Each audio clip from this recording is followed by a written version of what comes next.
Okay, we are live with Alexander Mercouris in London, and we are joined today, first time on the Duran. Very happy to have with us Dr. Marcus Papadopoulos. Dr. Papadopoulos, Marcus, how are you doing today? Welcome to the Duran. It is a pleasure to have you with us on this live stream. And before we get started, tell us about your book, and I also have a link to your X account as well in the description box down below where people can follow you. Well, first of all, I'd like to say how delighted I am to be joining both of you today and how very much I'm looking forward to our discussion. Regarding my two books, the first one, Arise Russia, The Return of Russia to World Politics, was published in January of 2021.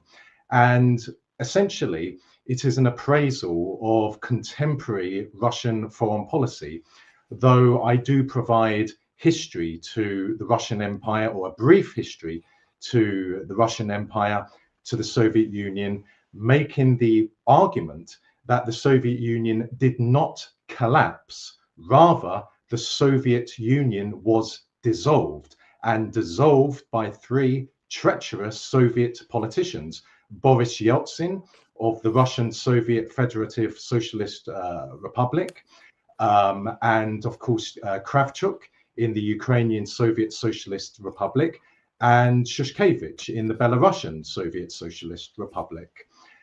Secondly, my more recent book, Whitehall in Stalin's Russia, British Assessments of the Red Army, 1934 to 1945, was published in November of 2023. And this book focuses on 2 points. Firstly, how British assessments of the prowess of the Soviet armed forces from 1934 to 1945 played a major role in British strategic planning in the aforementioned period, and also how ingrained Russophobia in Whitehall, principally amongst the military officers and intelligence officers, resulted in not just underestimating Soviet military potential, but also it played a role, and I emphasize a role, not the role, a role in undermining the Anglo-Soviet Treaty of May of 1942 and the Grand Alliance. So essentially, I argue that one of the main reasons as to why the Grand Alliance fell apart after the end of the Second World War was on account of Russophobia in Whitehall. And I should also say that it was myself who introduced the word Russophobia to audiences in the West at the beginning of 2014, following the Western orchestrated coup against the then president of Ukraine, Viktor Yanukovych. And I'm very happy now to see so many people who are aware of Russophobia. Also in Whitehall in Stalin's Russia, I provide a very long history of Russophobia in Britain from the 1500s all the way up to 1945. Okay, well, we'll be talking about some of these topics, no doubt today, because certainly we will discuss Britain too. And I have a link to those books in the description box down below, and I will add them as a pinned comment as well to Dr. Papadopoulos' Amazon page when the live stream is over. So definitely check out the works from Dr. Papadopoulos. So before we get started, a quick hello to everyone that is watching us on Odyssey, on Rockfin, on Locals, the Duran.locals.com, also on Rumble, and everybody on YouTube. And a big shout out to our moderators on YouTube as well, Zariel and Peter. Good to have you with us moderating the YouTube chat. So, Alexander, Marcus, let's talk about what is happening in Russia. Indeed, let us do so. Now, I was in Russia about 2 weeks ago, though only for a very short time, in St. Petersburg, to be precise. And I was meeting with, I was attending a conference, a lawyers' conference, not military people at all, can I just say. They were all civilians. Many of them had had contacts with the West. Some of them had been involved in law firms that had Russian law firms that had close contacts with the West. Some of them had worked in Western law firms. Some of them had contacts with the Council of Europe, the organization that heads that of which the European Court of Human Rights is a part. So you could argue a community of Russian civilian people who have had the strongest possible interactions with the West. And as I've said to various people, if you wanted to find liberal views or pro-Western views, you would perhaps have expected to find them within this community. I didn't. Of course, I wasn't able to speak to everybody at that forum, but I found nothing of that sort at all. What I found instead, and this takes us back to the things that Dr. Papadopoulos has just been talking about, is a very strong sense of continuity between the conflict in Ukraine today and earlier conflicts which Russia has been involved in. First and foremost, obviously, the Second World War. Secondly, obviously, conflicts that have existed between the West and Russia, and especially between Russia and Britain, which is, of course, Dr. Papadopoulos and mine adopted country. So I would like to no better person to discuss all of these things than with Marcus. And Marcus, let's first of all begin. I mean, do you agree with me that the Russians do see continuities between the current conflict in Ukraine and the previous conflicts of the Second World War and other periods in their history? Certainly, my impression was that they seemed to think that this was just another case of the West ganging up against them. Well, I should first of all say that Anglo-Russian relations has long intrigued me, indeed fascinated me. From the very time that diplomatic relations were established between Britain and Russia in the 1500s to the present day, we see distinct patterns, this very distinct patterns, not just in the last 80 years and the last 100 years, but over many centuries. So essentially, Britain and Russia, whilst they have been on the same side as each other, for example, in the First World War and in the Second World War, they have never trusted each other. Indeed, they have never liked each other. And of course, I am talking about the British establishment and the Russian, Soviet, modern day Russian establishment. So what we see happening today regarding relations between London and Moscow is anything but unprecedented. Let me cite an example. The Crimean War, which ran from 1853 to 1856. For the first year of that war, when Britain and Russia were fighting each other directly, not by proxy, directly, there were diplomatic relations between London and Moscow. That is something most people are not aware of. If we fast forward to the present day, yes, there is a very compelling argument to be made that how Britain sees Russia, indeed how Russia sees Britain, is no different to how both sides saw each other during the First World War and the Second World War. Their mindsets are very different, and many of their values are very different. So no one should be surprised at what we are seeing today. If we go back to the Crimean War, the language which was being used in the House of Commons about the Russian Empire at that time is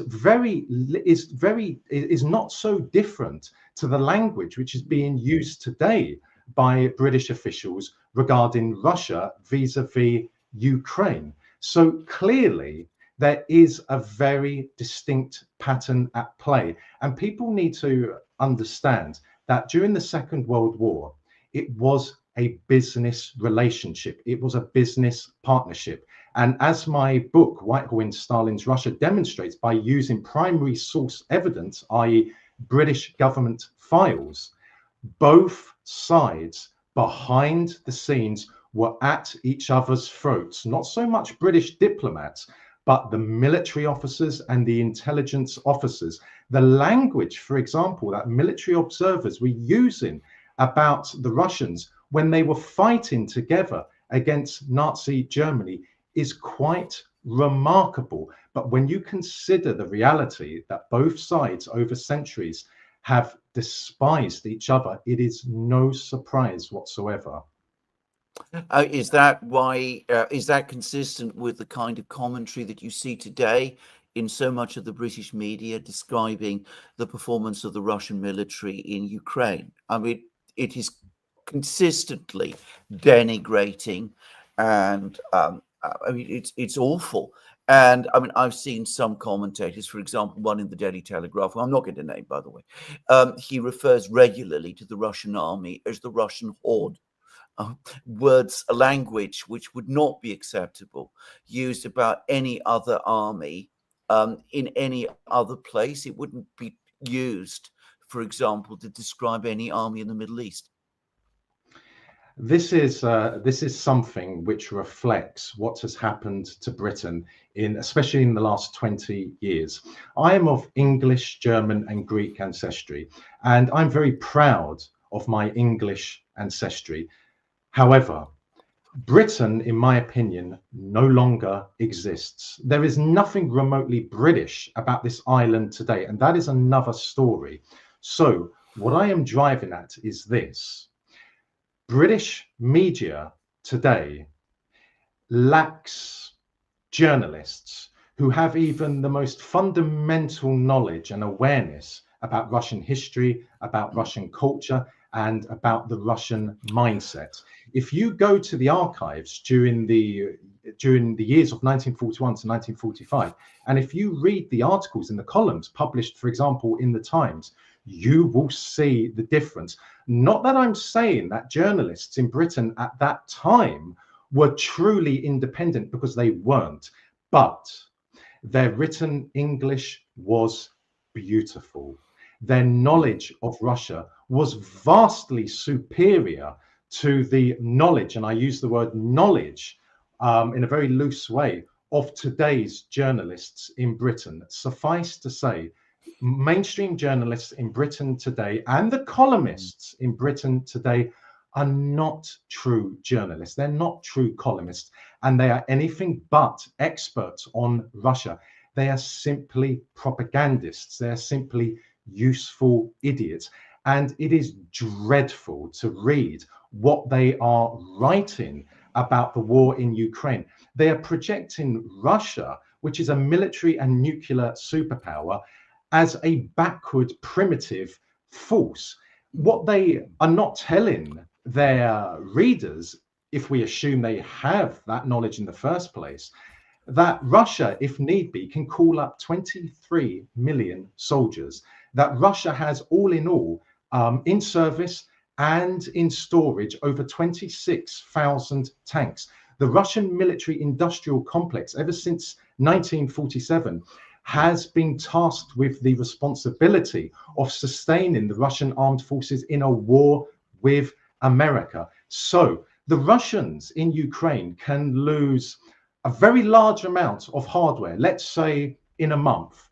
Russian armaments factories, which are the size of towns in Britain, for example, can replenish the losses on the front line in Ukraine in a very short period of time. My estimation is that the Russian High Command is using between 12 and 15% of the overall capacity of the Russian armed forces for war in Ukraine, which is a very small percentage. And yet, look what the Russian armed forces have achieved so far. Over 20% of the lands which comprise Ukraine have been captured. Vast losses have been inflicted on the Ukrainian armed forces in terms of soldiers and hardware, and also the Russian military industrial complex and the Russian armed forces as a whole have drained the stockpiles of major NATO countries, including America. Indeed, only recently, Trump acknowledged that in certain departments, the American military is now lacking weapons because of the amount of American weapons which were sent to the Ukrainian government and which have either been destroyed or captured by the Russians.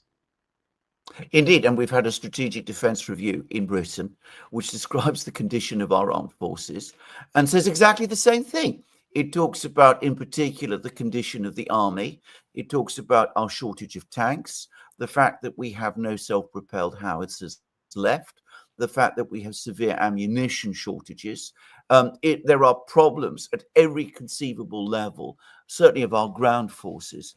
And it's quite explicit that this is connected to the fact that we have been sending our weapons in vast quantities to Ukraine. But if I can just go back to that commentator who, as I said, used that particular word to describe the Russian military today, what I think I should mention about him is that, like a lot of the military commentators, the Russian-related commentators in the Telegraph, where he writes, he is a former British Army officer. And he seems to me to have exactly the same kind of outlook and perspective on Russia that you spoke about British Army officers and intelligence officers of the 1940s during the Second World War having about Russia then. Russophobia is a historic phenomenon in Whitehall and at Westminster. And no doubt whatsoever, and it's being demonstrated today, that Russophobia is alive and well in Britain. But I should point out that behind the scenes, there are no doubt observers, officials in Whitehall who have a very different opinion to the British policy towards Russia. My book, What Stalin in Whitehall's Russia, demonstrated, highlighted a group of diplomats in the Northern Department at the time. The Northern Department focused on Eastern Europe, which included the Soviet Union, who wanted an alliance between Britain and the Soviet Union from the mid-1930s onwards to try and deter Nazi Germany from expansionism. And I believe that in 30 or so years, when the archives are opened up, we will see, assuming, of course, all three of us are still alive and kicking, we will see these files demonstrate that there were conflicting arguments in the Foreign Office regarding the policy towards Russia. So what we see on television, what we read in the newspapers, what we hear on the radio is one thing, but there is a lot going on behind the scenes. It is the same reason as to why I say there will not be a war between America and Russia, and there will not be a war between Britain and Russia, because what we see happening on the surface is very different to what we see happening behind the scenes. So if we take Britain and Russia, despite the immense animosity being expressed by both sides publicly, they're still trading with each other. Britain is still purchasing Russian natural resources. And as I said, the first year of the Crimean War, both sides had diplomatic relations with each other. And we should also be thankful for this. There are people in Britain and in Russia, from the political sector, from the military sector, from the intelligence sector, people whose names you will never know, people who you will never see on television, and their counterparts in Russia. Both sides talk to each other every single day of the week. They are tasked with ensuring that war does not break out between themselves. So whatever our criticisms are of, for example, British foreign policy towards Russia, we should remember that there are people in Britain and in America who are heroes, who have been talking to each other, especially since the end of the Cuban Missile Crisis in 1962. And these channels of communication are fascinating. They talk to each other in various ways, and they meet in various places. So yes, things are very dangerous, and there is always the potential for an accidental war between the West and Russia. But aside from an accidental war, there will not be a war between both sides, because a war between both sides, a conventional war between both sides, would rapidly escalate into a nuclear war. That is why those channels of communication exist between America and Russia. And that is why those channels of communication exist between Britain and Russia. And once again, I am not talking about people in the House of Commons. I'm not talking about columnists in the Telegraph or in the Times or their counterparts in Russia. No, these people you will not know. We do have a certain tradition. I mean, you say that we've been hostile and have disliked the Russians in Britain since the 15th century. And I think overall that is certainly true. But there has always been a tradition also in Britain of taking great interest and even liking for Russian things. I mean, many people don't know the fact, but the first allusion to Russia was made by none other than Shakespeare. And it was a positive one. He refers to Russia in one of his plays, The Winter's Tale, and his heroine in that play is actually Russian. Again, it's a fact which hardly anybody realizes. And as I said, she is a very, very sympathetic person. And we've had other periods of time in British history where we've had intellectuals in particular taking an interest in Russia. There was the so-called Russian phase just before and during the First World War, when there was a big interest in Russian literature, for example. So there is that tradition, but it never seems to have any effect on policy. It doesn't seem to work through to the politicians. And why is that? Oh, it certainly is the case that from the 1500s onwards, when diplomatic relations were established between Britain and Russia, amongst some officials, and in particular amongst members of the British public, there was an interest in Russian culture. And for example, during the Great War, during the First World War, one British diplomat wrote in a minute, a file which I came across at the National Archives in Kew. He lamented how he wished the how there would be more cultural interest in Britain vis-a-vis Russia, because he said if there was more cultural awareness and interest of Russia in Britain, this would help political relations between the two countries. And he was absolutely correct. The problem is quite straightforward. Britain and Russia, be it the British Empire, the Russian Empire, British Empire, then the Soviet Union, modern day Britain and modern day Russian Federation, are rivals. So even when there was interest in Russian culture in Britain, that was always surpassed by the fact that both countries were bitter rivals for each other, especially from 1870 onwards, when the Russian Empire expanded all the way through Central Asia to the border with British India. It was really from that period onwards, from 1870 onwards, when the Russian Empire was on the border with British India, when Russophobia took on a whole new dimension in Britain. So whilst it is sad that two European countries, two Christian countries, bitterly dislike each other, we have to acknowledge that both are rivals with one another.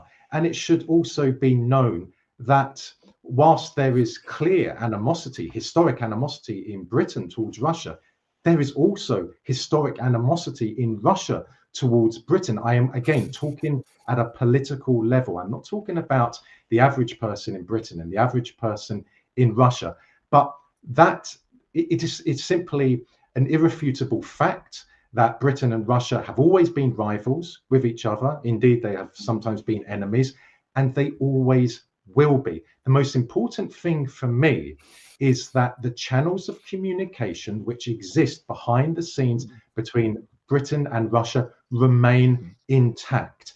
If once the war in Ukraine ends, and it will end sooner rather than later, which I have said from day one will result in Russia either capturing all or most of Ukraine, at some point after that, tension between London and Moscow will start to decline. And I sincerely hope that relations can somewhat improve, because they did improve after the Crimean War, and they did improve at certain stages during the Cold War. But the reality is that Britain and Russia have never liked each other, and they never will like one another. I have to say, when I was in Russia, and when I had been to Russia before, my major impression there is not so much of dislike of Britain as complete bafflement. I mean, they just don't understand why we have this attitude towards them.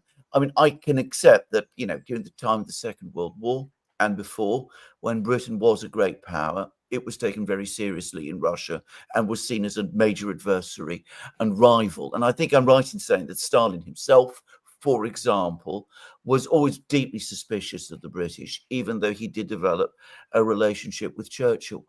But today, the Russians do not think of us as a great power in that sense. And they do ask, and I've had this question put to me many times, why exactly therefore have you got this big issue with us? It's not as if we're really coming for you. I mean, this isn't about you at all. But why do you constantly pick battles with us? And I've heard this from many people at many different levels of Russian society, for, you know, people that you meet in cafes and other places, right up to people who are much closer, if you like, to the political system. Stalin had a pathological distrust and dislike of the British ruling elite, not the British people, the British ruling elite. Stalin's premise when dealing with the British, even during the Second World War, was when the British say one thing, think the other. Because if they say black, they actually mean white. Now, turning to the present day, on the face of it, Britain does not come across as having a tremendous amount of influence and power in the world. But the reality, and it's a reality that the Russians behind the scenes know, is that Britain has an enormous amount of influence and power in the world. So I have noticed in recent years that Kremlin officials are referring to the Anglo-Saxon world, to the Anglo-Saxon powers. Now, they don't mean that in a derogatory way, because as I said earlier, I am part of English ancestry, and I'm very proud to be part Anglo-Saxon. But what the Russians are driving at, and I have mentioned this for nearly 20 years now on television and in my books, that when we talk about the Anglo-Saxon world, we are talking about one world. We are talking about Britain, America, Canada, Australia, and New Zealand, because the political ruling elites in America, in Canada, in Australia, and New Zealand are overwhelmingly of Anglo-Saxon heritage or Anglo-Celtic heritage. So, for example, Scots-Irish heritage. And of course, 80% of the Australian population and a similar percentage of the New Zealand population is of Anglo-Saxon or Anglo-Celtic ancestry. So the Anglo-Saxon world, which I believe Britain and America are at the heart of, for example, the city of Westminster, has immense power and influence in the world. So yes, some Russians will say, well, look at the size of the British armed forces. Yes, they are right, but I would argue that there is a very sinister, a very malevolent transition going on in Britain and the rest of the Anglo-Saxon world and the rest of the Western world at present. But that is another subject. That's another subject for another time. But the reality is that the heart of the global banking system, the heart of the global financial system is in Britain. It is in London. It is in the city of Westminster. So why, whilst, as I said, on the face of it, Britain doesn't appear to have much power, the British ruling elite most certainly do. And I just want to make it clear, I'm not talking about the likes of Starmer or Johnson or Sunak. These are puppets. These are useful idiots. I'm talking about the heart of the British ruling elite. And the heart of the British ruling elite is the monarchy, followed by the aristocracy, followed by the banking elites, the financial elites, the military chiefs, and the intelligence chiefs. So when I say on television, the British establishment, the British ruling elite, I'm not talking about the useful idiots such as Starmer or David Lammy.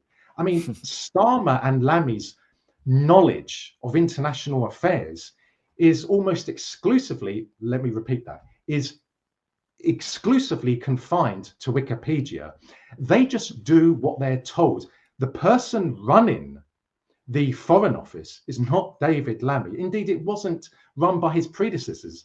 It is the permanent undersecretary of the Foreign Office. And the permanent undersecretaries are drawn from the heart of the British ruling elite, such as the aristocracy.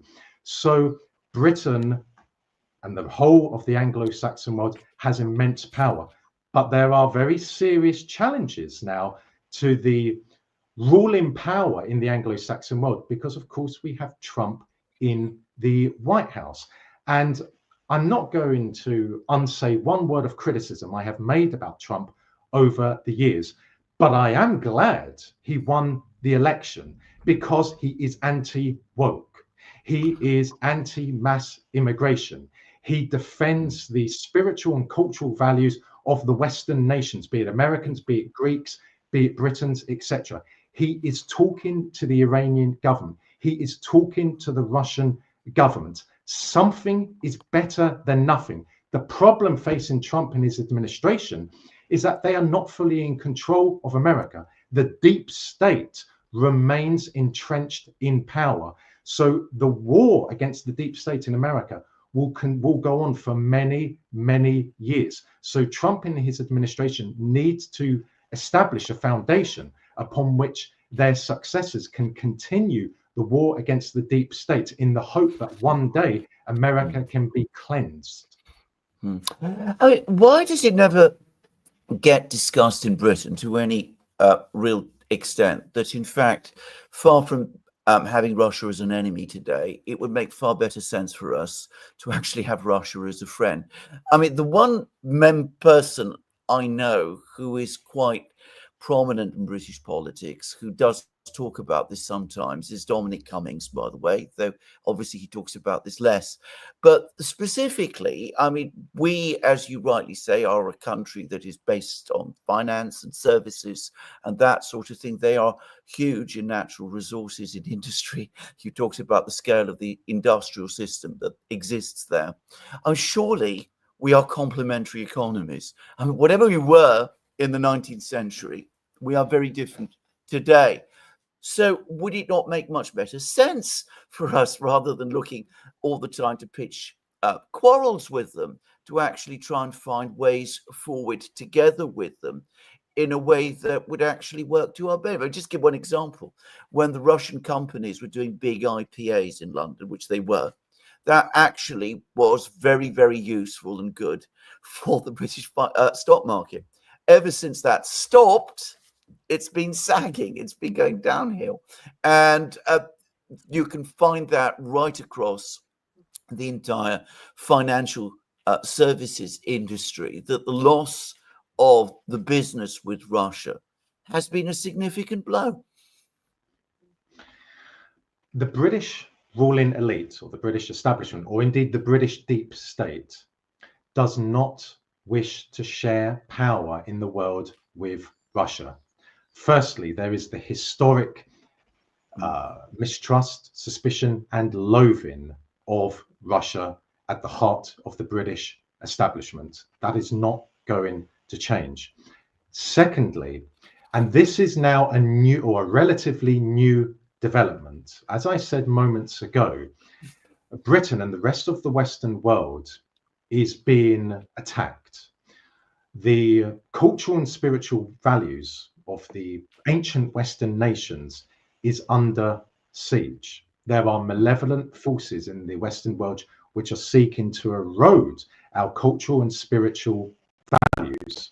So the British establishment also looks at Russia not just as a historic adversary, but as someone, as a country who defends religion, who defends culture, who defends traditional family values.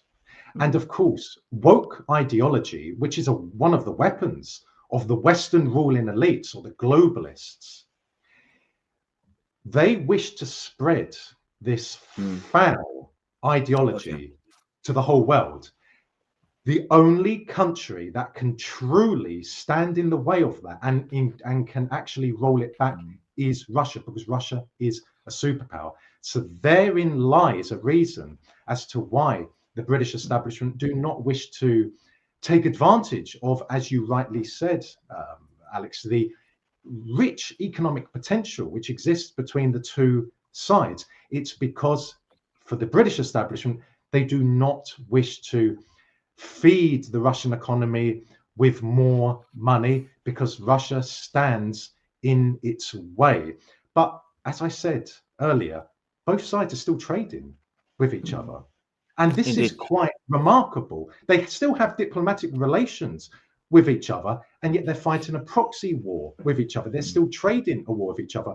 But as I have previously said, and I can only reiterate, the first year of the Crimean War, Britain and Russia, they're fighting against each other. British soldiers and Russian soldiers are fighting and killing each other in the Crimea.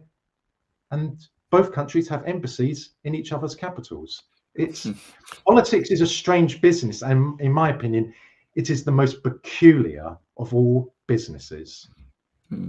What happens when the war ends? Because I completely agree with you, by the way. It can only end in one way, and I think that's now becoming widely accepted. There's still few people who deny it, but it's the trends are not just obvious, but they're becoming difficult to deny.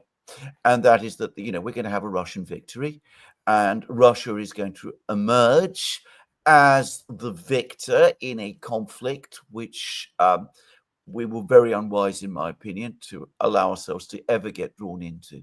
What are we going to do then? The Russians are going to be the great power in Europe once more, the great military power in Europe. Do we continue with the policy of hostility? What can we do? We're getting worried about the Americans leaving. The whole strategic defense review that I was talking about this. I mean, it's implicit in every sentence and every paragraph that there's the concern that the United States cannot maintain the commitment that it did. Do we continue in our hostility to a country far more powerful than our own? Or do we at least try to do what you said those diplomats of the past and hopefully the present were doing, which is trying to find a way forward? When the Soviet Union in 1940 incorporated the Baltic states into the USSR, the British government never recognized the Baltic states as being part of the Soviet Union. Then in 1944, when the Red Army recaptured the Baltic states, the British government never recognized the Baltic states as part of the Soviet Union. And from 1944 to the dissolution of the Soviet Union in 1991, the British government, along with the American government, I should add, never recognized the Baltic states as part of the Soviet Union. But there was still, during the aforementioned periods, there was still diplomatic relations between Britain and Russia. There was still trade between Britain and Russia. There were still cultural exchanges between Britain, Russia, or the Soviet Union, to be more precise. That is what I believe will happen when the war in Ukraine ends. And I believe that at the very most, the Russian army will advance to and capture the oblasts of Zhytomyr and Vinnytsia, which, if you're looking at a map of Ukraine, are to the west of Kiev. Thereafter, I'm not so sure the Russian army will advance into those regions, because that region largely is historically known as Eastern Galicia. So when we talk about today Ukrainian nationalists, we really are talking about Eastern Galicians, because there's no such thing as a Ukrainian race. We are talking about Eastern Galicians. So once the war ends, yes, of course, there will be a great deal of hostile rhetoric emanating from London at an official level and from other capitals in the Western world. But what are they going to do? they're not going to go to war with Russia over Ukraine for the reasons I mentioned earlier. There would be a nuclear war. The British establishment is very skillful in adapting to new circumstances. Indeed, the British ruling elites have been in power for nearly 1,000 years, since 1066. There's a reason for that. And after most of Ukraine is captured, perhaps even all of Ukraine, but I think most of Ukraine is captured, the reality will be that that the lands of the Russian Federation have enlarged, and that will be it. Because the British establishment do not seek to continue this hostile rhetoric indefinitely. At some point, it will start to die off. And again, there have been many times in the past, over centuries, when the hostile rhetoric emanating out of London was enormous, and it is enormous today. But hundreds of years ago, it started to die off. And that will happen after the war in Ukraine ends. And I have no doubt at some point in, say, 50 years' time, it will increase again. And then it will die off. I can only reiterate my submission. Britain and Russia have never liked each other and never will like each other. The most important thing is that diplomatic relations are preserved between both countries, that they continue to talk to each other, either at an official level or at a more secretive level.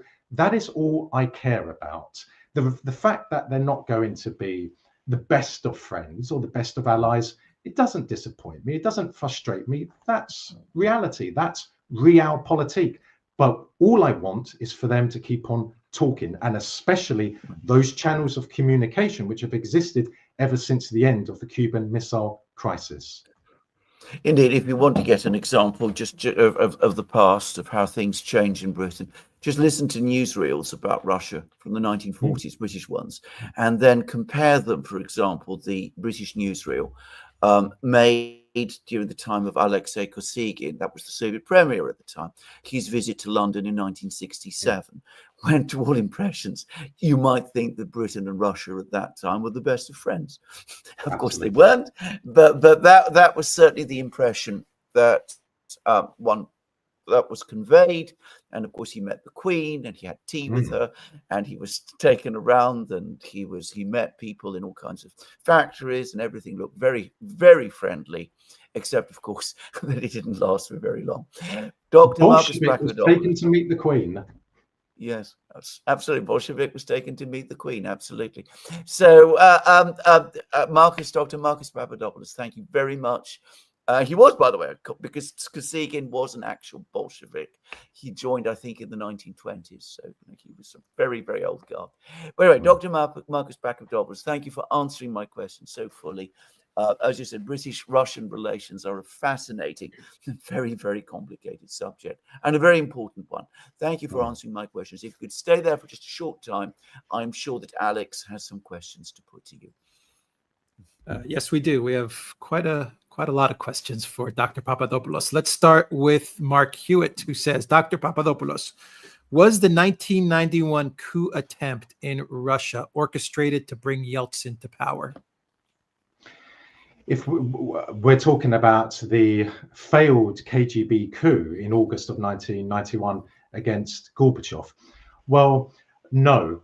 The KGB and the upper echelons of the Soviet military saw the writing on the wall. They saw that with Gorbachev in power, and with Gorbachev not taking decisive action against Yeltsin, that would result in the death of the Soviet Union. The Soviet military and the KGB had already lost control of Eastern Europe. Therefore, they did not want to see the Soviet Union die. So by the KGB attempting to overthrow Gorbachev was a way of removing a hopelessly inept, weak leader from power, which would have meant that Yeltsin would have fallen. In March of 1991, Gorbachev held a referendum in the Soviet Union, And with the exception of the Baltic states, Armenia, Georgia, and Moldova, all of the other Soviet republics voted in this referendum. And the Soviet people were asked, do you wish to preserve the Union of Soviet Socialist Republics?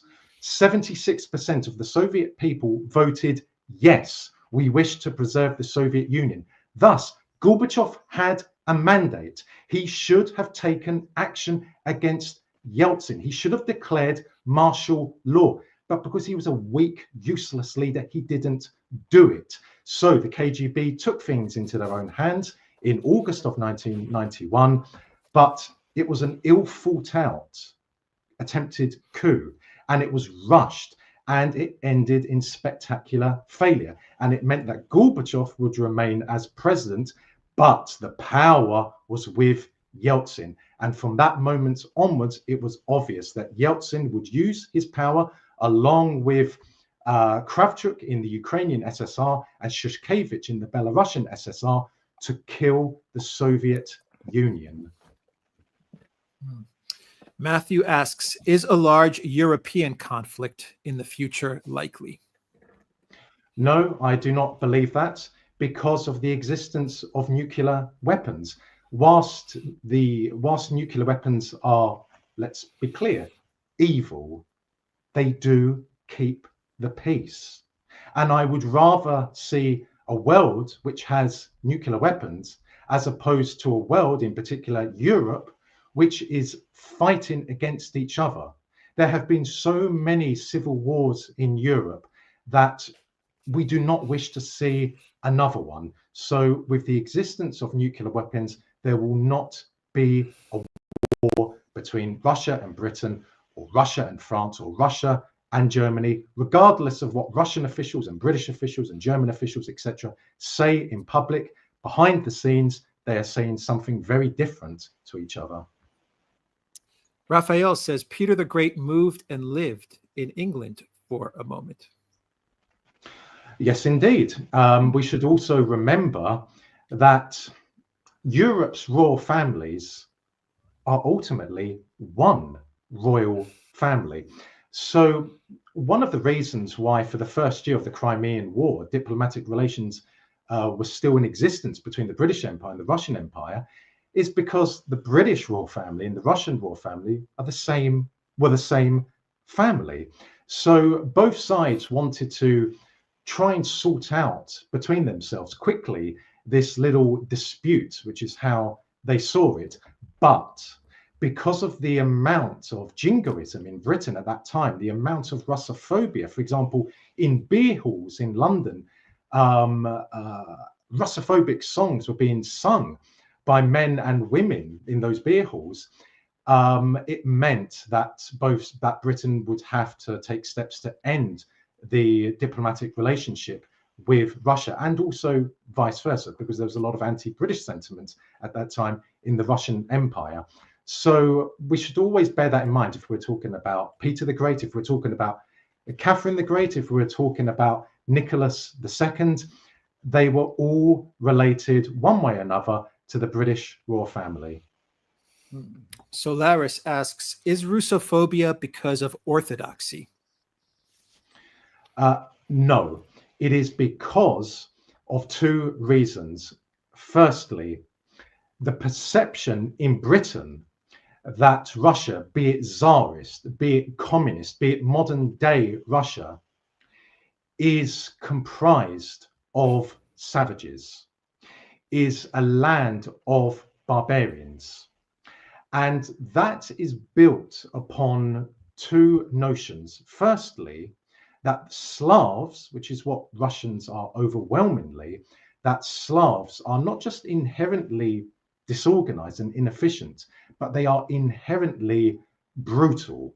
They are inherently barbaric. The other notion is the sense of Anglo-Saxon superiority. Now, again, there's nothing wrong with being Anglo-Saxon, but the heart of the British establishment believes that because they are Anglo-Saxon, though we can make another argument to counter that, but anyway, officially they are Anglo-Saxon, it means that the Russians, for example, are simply pygmies. And indeed, in the files I used in Whitehall in Stalin's Russia, numerous British officials in the 18th century, the 19th century, 20th century referred to Russians as pygmies in comparison to Anglo-Saxons. Indeed, British officials even remarked that the look of the Russian alphabet, the sound of Russian letters is barbaric. They even remarked during lunches at the Soviet embassy during the Second World War that Russian officials couldn't eat bread properly. And they said it's because they're primitive people. So again, it's because of this perception that Russia is a historic adversary, and because of this perception that Russians are uncouth, indeed barbaric, and thirdly, because of this sense that Anglo-Saxon superiority, and therefore the Russians are simply peasants in comparison to Anglo-Saxon superiority. Elza says, Lavrov yesterday about the involvement of agencies, quote, I wanted to say the Anglo-Saxons, but now I'll have to do without the Saxons, just without the support of the British. Well, again, this is another subject matter.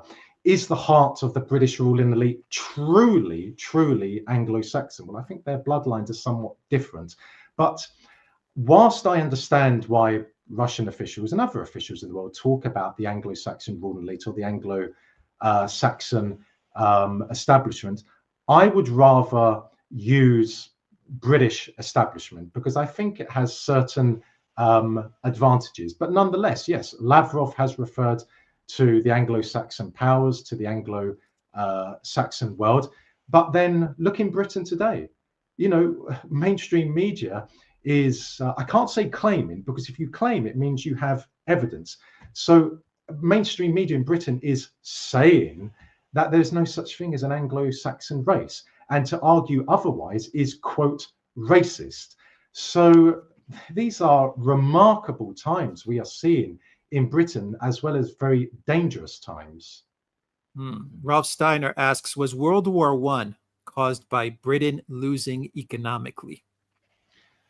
There were numerous factors behind the outbreak of the Great War. One of them, of course, was the rivalry between the European powers. Another was this: the emergence of the German Empire from 1871 onwards, on the back of the Franco-Prussian War, was not tolerated by the French, the British, or the Russians. They did not wish to see a new empire emerge because they were very suspicious of the Germans and fearful, because they knew that the Germans were a very strong people and a very organized, a very disciplined, a very efficient people. So when the Kaiser spoke about, Kaiser Wilhelm spoke about Germany having a place in the sun, the British, the French, and the Russians were immediately alarmed, and they wanted to clamp down on that, which resulted in the Germans becoming very angry and, as a result, antagonistic. And they decided, well, if Britain can have an empire, if Russia can have an empire, France can have an empire, why shouldn't Germany have an empire? And then you have the arms race, the naval arms race, the dreadnoughts, for example, between Britain and Germany. Then you have the different treaties being signed between the various European powers. It was inevitable that there would be a war, a major war between themselves. And what we saw happen in Sarajevo in 1914 was simply the spark. If the heir to the throne of the Austro-Hungarian Empire hadn't been assassinated, there would have been another event in Europe which would have proved to be the spark of the Great War. Iranian Kiddo says, Orthodoxy in Russia started by Kievan Rus ruler Vladimir's conversion in 988. He was baptized on the same day he was married to Byzantine princess Anna Porphyroyenity in Chersonissos, now Sevastopol, a Byzantine territory. Indeed, and that is why the first Russian state in history was Kievan Rus. Kiev is the mother of all Russian cities. That is not Russian propaganda. That is not being a Putin apologist. These are historical, irrefutable facts. I have said before on television for nearly 20 years now, if you go to the National Archives in Kew in London, and up until the end of the 19th century, so before the end of the 19th century, you will not find a British diplomat or a British military official talking about the existence of a Ukrainian people or a Ukrainian race. Why is that? Because there is no such thing. The Ukrainian national identity came about as a result of the East Galicians and also the Austrians. The Austrians, obviously bitter rivals of the Russian Empire, helped to devise the concept of a Ukrainian national identity as a way of trying to undermine the Russian Empire from within.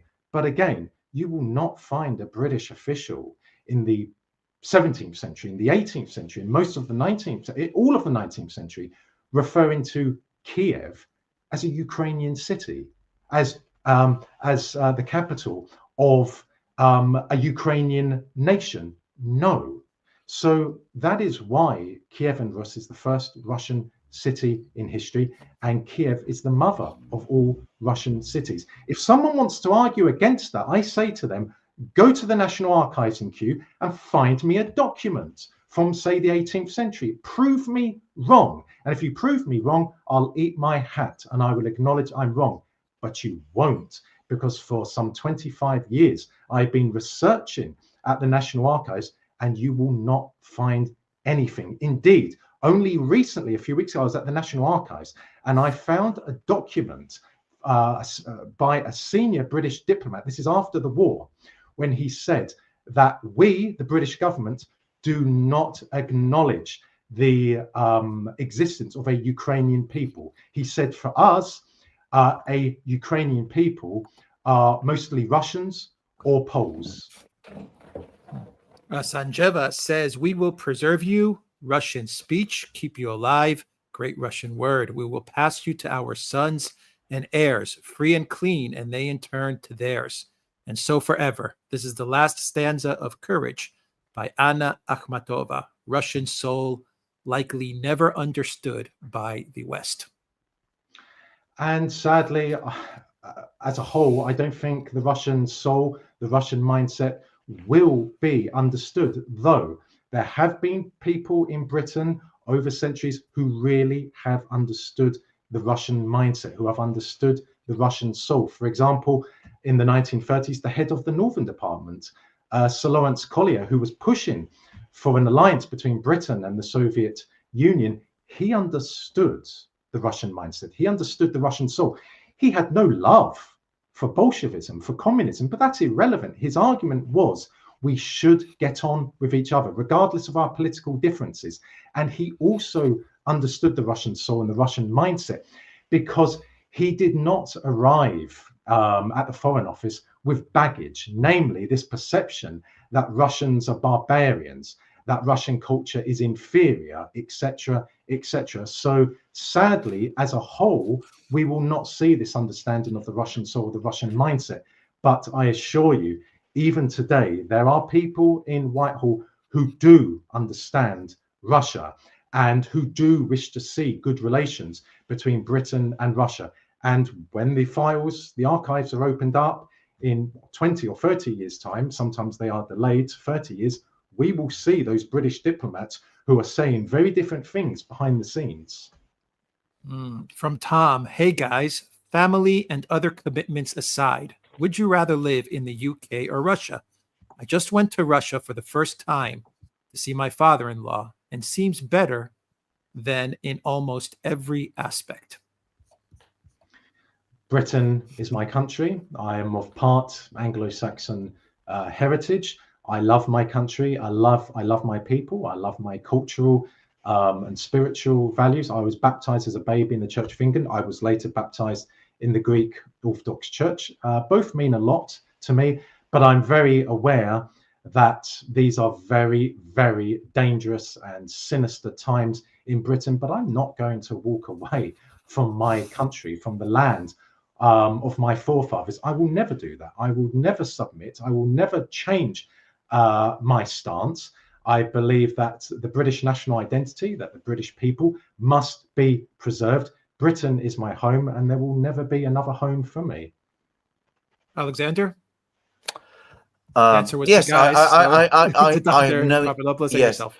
I have very similar feelings. I mean, I wasn't born in Britain. I was born in Greece, and I obviously have a very powerful connection to Greece. And I can imagine myself one day possibly returning to Greece to retire and end my life there with my family. But I cannot imagine any situation where I would want to live in any other country than Greece or Britain. I mean, these are my homes. These are my homelands. Greece is my fatherland, if you like. Britain is my motherland, whatever. But I can't imagine living anywhere else. I have just been to Russia. I discussed in various programs my impression of St. Petersburg, the fact that it is an absolutely first world city. Somebody like, the kind of work we do, the contrast between internet connectivity there and internet connectivity in London is shocking. If we knew about it in London, I mean, things that take about an hour to upload here take about 90 seconds to upload there, just to say. So it just goes to, going to the point that Marcus was saying, that, they're not savages or inferior to us in any sense. But the point I mean, at the end of the day, I remain Greek, British. These are my homes, and I don't want to go anywhere else. Ruby Appel says, thanks, guys. The guest is very knowledgeable, and like Alexander, he makes a lot of common sense about the craziness of the British establishment against Russia. Thank you for that, Ruby Appel. And we'll do a couple of more for Dr. Papadopoulos. 1 second. From Flying Boar, if Britain thinks so bad of Russia, why do Russian liberals love them so much? Well, of course, when we say the word liberal today, we don't mean a classical liberal. I am not a classical liberal, though I acknowledge there are many admirable elements in classical liberalism.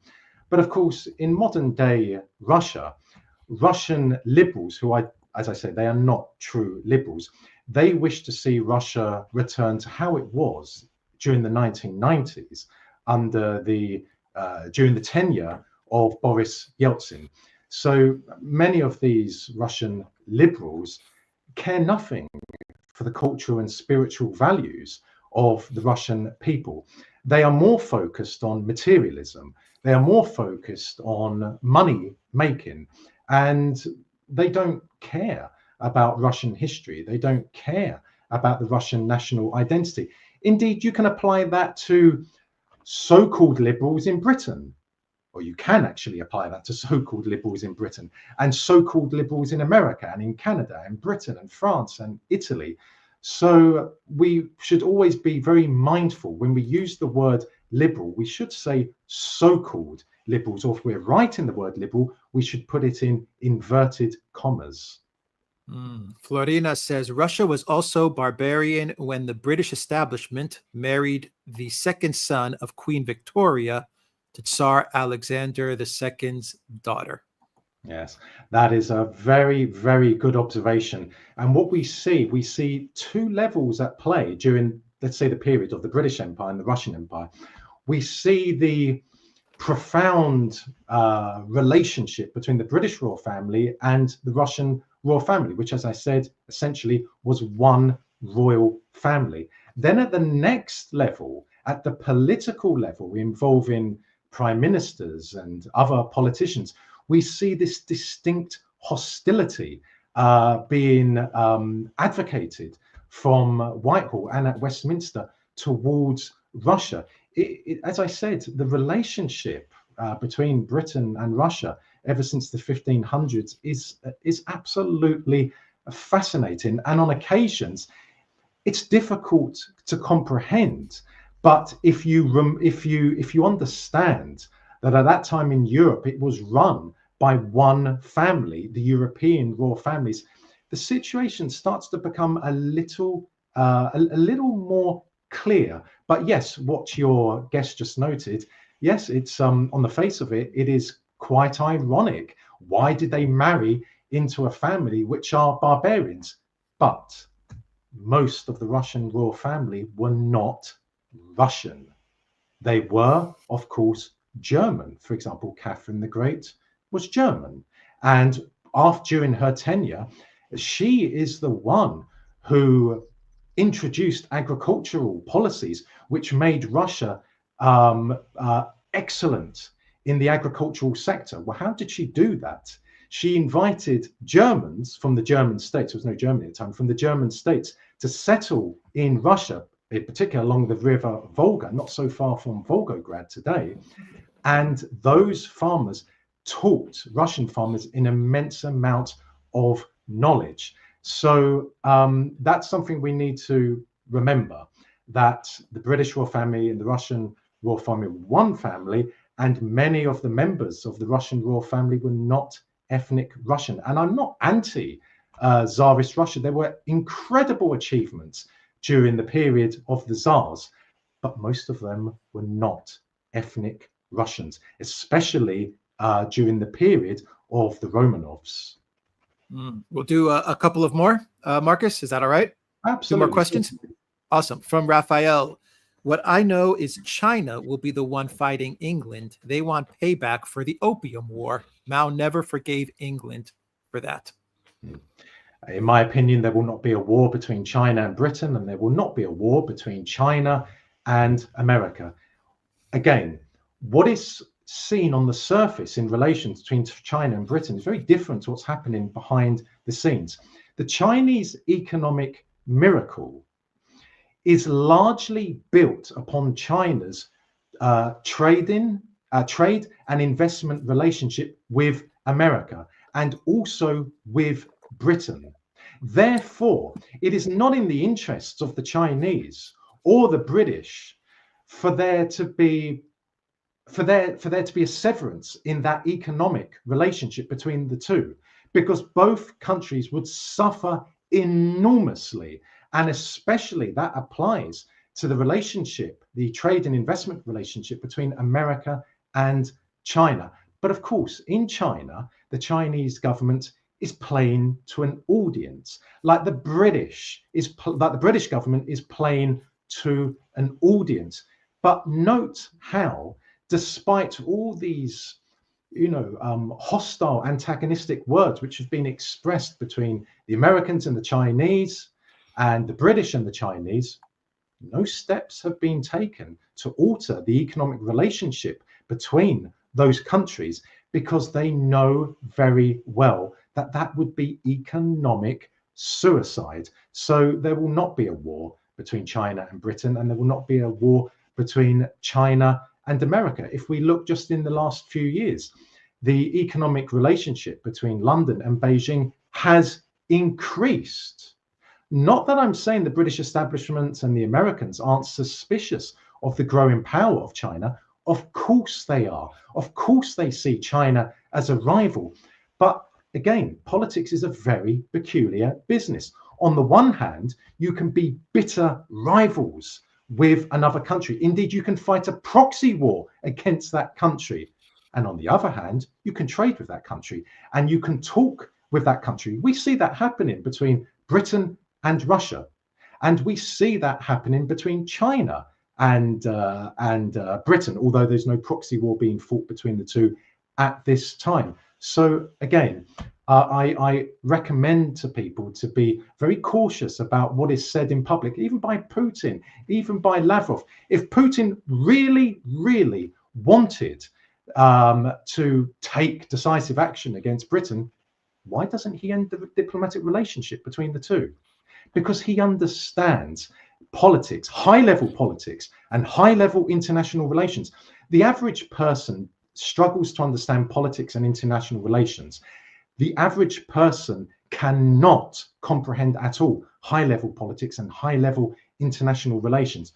Putin does, of course. The heart of the British establishment does, of course. So that is why, on the one hand, Putin makes very hostile remarks about the British establishment or the Anglo-Saxon world, but at the same time, he's quite content to have diplomatic relations with this hostile Britain, and he's quite content for trade to continue between Russia and this hostile country. That's high-level politics, that's high-level international relations. Indeed, that is realpolitik. Hitchum asks, I am interested in the dynamic of the EU countries within the EU. When it is clear Russia has become the undisputed victor, can the EU survive that blow? Will it break up into a smaller European Union? Well, as we know, the European Union is not Europe, and Europe is most certainly not the European Union. The European Union is one of the weapons of what I call the Western ruling elites, or the globalists, or the Western deep states, to control Europe, to change Europe politically, socially, and culturally. So the same people who are still in control in America, the same people who rule Britain, the same people who rule most of Europe, these people are the same people. They are globalists. They are the Western ruling elite. And it is only inevitable that they will, amongst other reasons, regard Russia as the enemy. And they know very well that Russia is not an enemy to Europe. Russia is an enemy to them, to their power, to their power base, to their depraved ideology, if we can call it an ideology, to their depraved mindset. So the European Union is in an enormous amount of trouble. I'm delighted to see patriotic and nationalist parties and movements springing up all across Europe, because the ancient nations of Europe, they went to sleep, in a manner of speaking. They did not protect their cultural and spiritual values. Now we see what is happening. Now we see the consequences of not defending your national identities, not defending your people. So people are waking up all across Europe, including in Britain. That is a direct threat to the European Union, and ultimately it's a direct threat to the Western ruling elites. The European Union is not a distinct entity. It is not acting on its own accord, like NATO is not acting on its own accord. NATO and the European Union are major weapons of the Western ruling elites. The Secretary General of NATO, he's a mouthpiece of the Western ruling elites. He's a puppet, a useful idiot. He has a script which is prepared for him by senior people at the heart of the Western ruling elite, and he reads it out. So there's no attachment, no significance should be paid to any Secretary General of NATO, because they're just voice boxes. Sorry, mouthpieces. Mouthpieces. Dr. Question from locals. The British will not only continue their venomous rhetoric while Russia is in Ukraine, they will fund the Eastern Galician Banderites to attack Russia, as they have done since World War II. Khrushchev was unable, after nearly 10 years of fighting, to fully neutralize the Banderites, and look what happened and where we are today. The Banderites, with their large population of Ukrainians in Russia, are quite capable of continuing terrorism with Ukraine and Russia. That's from Du Abscondis from Locals. A very pertinent observation. From 1944 to 1945, in spite of the Grand Alliance, in spite of the Anglo-Soviet Treaty of May of 1942, even though the war with Nazi Germany is still ongoing, the British establishment and the Americans were helping nationalist forces in the Baltic states and nationalist forces in the westernmost part of Ukraine, Eastern Galicia. That is remarkable. That is something in Whitehall in Stalin's Russia, my second book, I make note of. And British diplomats were absolutely horrified upon learning that. And they said that the British military will bring about the end of the Grand Alliance. They will bring about the end of the Anglo-Soviet treaty, and they could bring about a war after the war with Nazi Germany is over. They could bring about a war between Britain and Russia. So if we talk about the present day, if the Russian army advances into eastern Galicia, then undoubtedly the assistance to the eastern Galicians will continue. But will the Russian army advance there?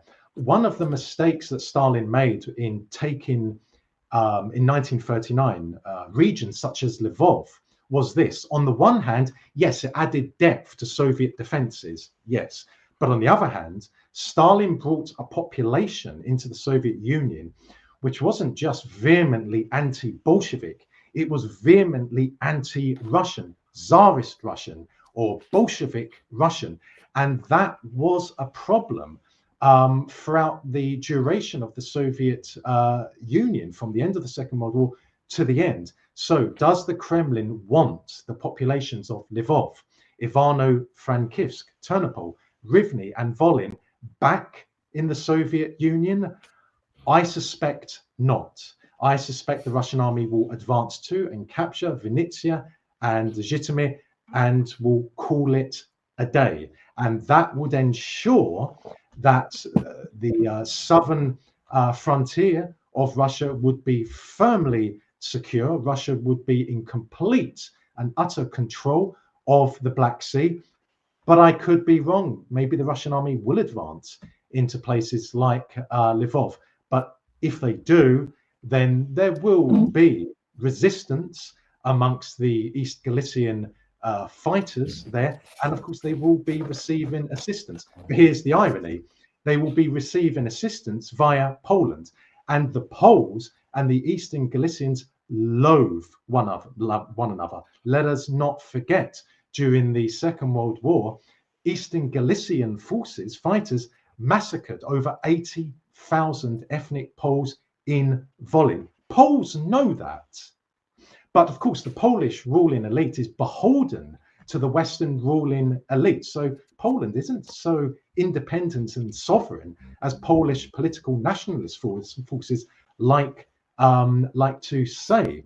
So there is the irony. If the Russian army enters Lvov, then East Galician forces, whose ancestors massacred over 80,000 ethnic Poles in Volyn during the Second World War, will be receiving arms from Poland.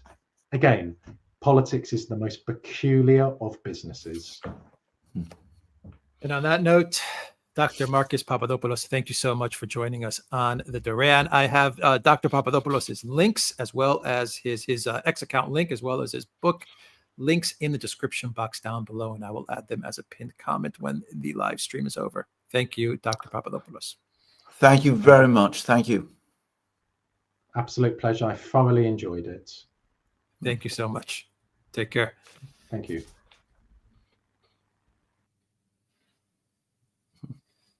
All right. Wow. Very cool. Great guest. Absolutely. Alexander, you want to answer the rest of the questions? I think so. All right. Let's go. Daniel says, can Greece make a deal with Turkey to force them out of Cyprus? Do Greeks consider Thrace and Istanbul part of Greece? Well, I think that in terms of Istanbul and Thrace, Adrianople and all of that, I think frankly no one in Greece seriously believes anymore that we're going to return there. I mean, the last attempt to do so in 1922 ended in complete disaster. My grandfather was there when it happened. I don't think there's any real hope that any of that will happen. About Cyprus, this is an incredibly complicated and difficult issue. I think Greece has never been especially helpful to the people of Cyprus. I'm going to say that this is about my own country. I think a lot of the problems in Cyprus were caused by mistaken policies followed by Greece. Certainly that was my aunt's view. And I think that ultimately, if there's ever going to be a solution, it will have to be a solution mediated between the people of Cyprus themselves, both in southern Cyprus and in northern Cyprus, if I can say that, and ultimately the larger international community, no doubt, the Western powers, Russia, all of those, they will no doubt play a role too. But I don't think Greece can do it by itself. No. Mark Hewitt asks, how close is the U.S. to civil war? Huge question. I don't think we can classify a number of riots yet as civil war, but certainly the tensions in the United States seem to be growing. And I have to say, I do think that this does remind me a little bit of what was happening in 2020, in the summer of 2020. Yeah. OG Wall says, good morning. Good morning to you. Sanjeva says, good morning to you. Sanjeva says, nice to hear about your travels to Georgia, Alexander. Yeah. Fascinating country. Come on. Yeah. Apparently, Armenia also has similar archaeological sites, which are amazing. Now the Turks controlling some of it, my heart bleeds for the loss. What a pity. Absolutely correct. Yeah, this is absolutely true. And it was a disaster. And it is a product of disastrous foreign and domestic policies in Armenia. And this is the interesting and extraordinary fact. In Georgia, they've come to understand that as well. They've come to understand. It's taken them time to do, but this is an educated and sophisticated society. They've come to realize that the policies that they were following before, which was policies made for them in Washington and to some extent in London and Brussels, was not working to their advantage. And they're now rethinking them, and you can see them doing, and it's very, very interesting and very exciting to watch. Elsa says, Russia should turn it around and go with the phrase, the UK did it. In most cases, it is correct anyway. That's true enough. Sticky Mark says, question for Alexander M. Curious to know what the opera you saw in Georgia still have that Russian gold coin for. If you can email me with any address to post it, I almost binned it. Haha, thanks. Please don't bin it. Yeah. The opera is called Daisy, and it is composed by a composer who I'm ashamed to say I'd never heard of, called, now his first name was Zakaria, but I can't remember, to be honest, and it's terrible to admit this, his surname. He is Georgia's national composer. And it's incredible opera. It's immensely rich musically. And it's takes a lot of musical ideas from Georgian, well, let's not call it folk music, the traditional music of Georgia. Georgia has an enormously rich musical tradition. So it is about a love triangle set in some period in medieval Georgian history. It's two soldiers who are in love with the same woman. It ends in a duel. It ends very, very tragically. At the same time, Georgia itself is being invaded, and there's shame on the part of one of them that he's conducting this duel, even as his Georgian homeland, is being invaded.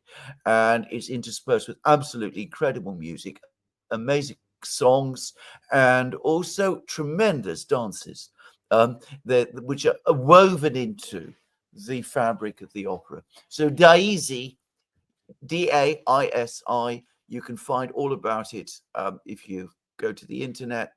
It's incredibly interesting, and we will certainly provide you with that address. Tom says, Alexander, how do you not go crazy with normies in the UK who are completely indoctrinated into the MSM narrative? At pub, it's insufferable listening to the average person on the topic and staying quiet.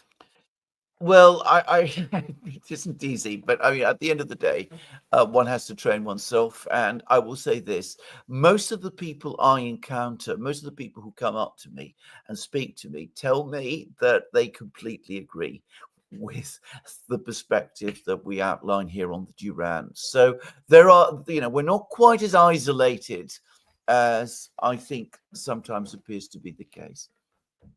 Paul Walker says, looking forward when the Yuki's loose, how will the MSM spin it? The amount of Tu-96s in storage is staggering and are being upgraded to Tu-95 MSM. Well, there is no shortage of bombers in Russia. Just to say this again, I mean, it is a misunderstanding, I know, but you're absolutely right about that. How they're going to spin it, I don't know. They are going to spin it. They always find a way.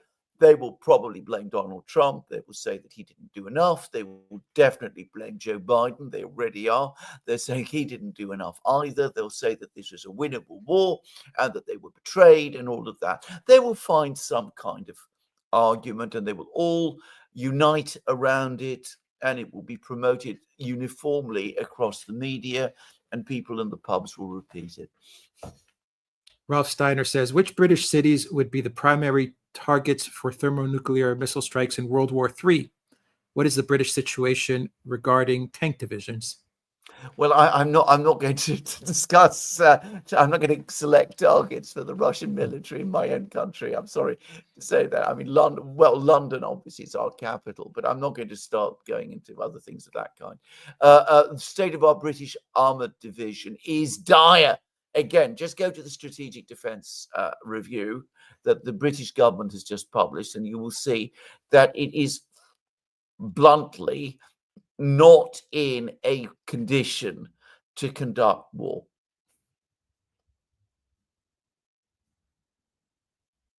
Oh, hello, Alex. Yeah, I'm you here. Seem to be. Oh, you're here. Okay, you were frozen brief.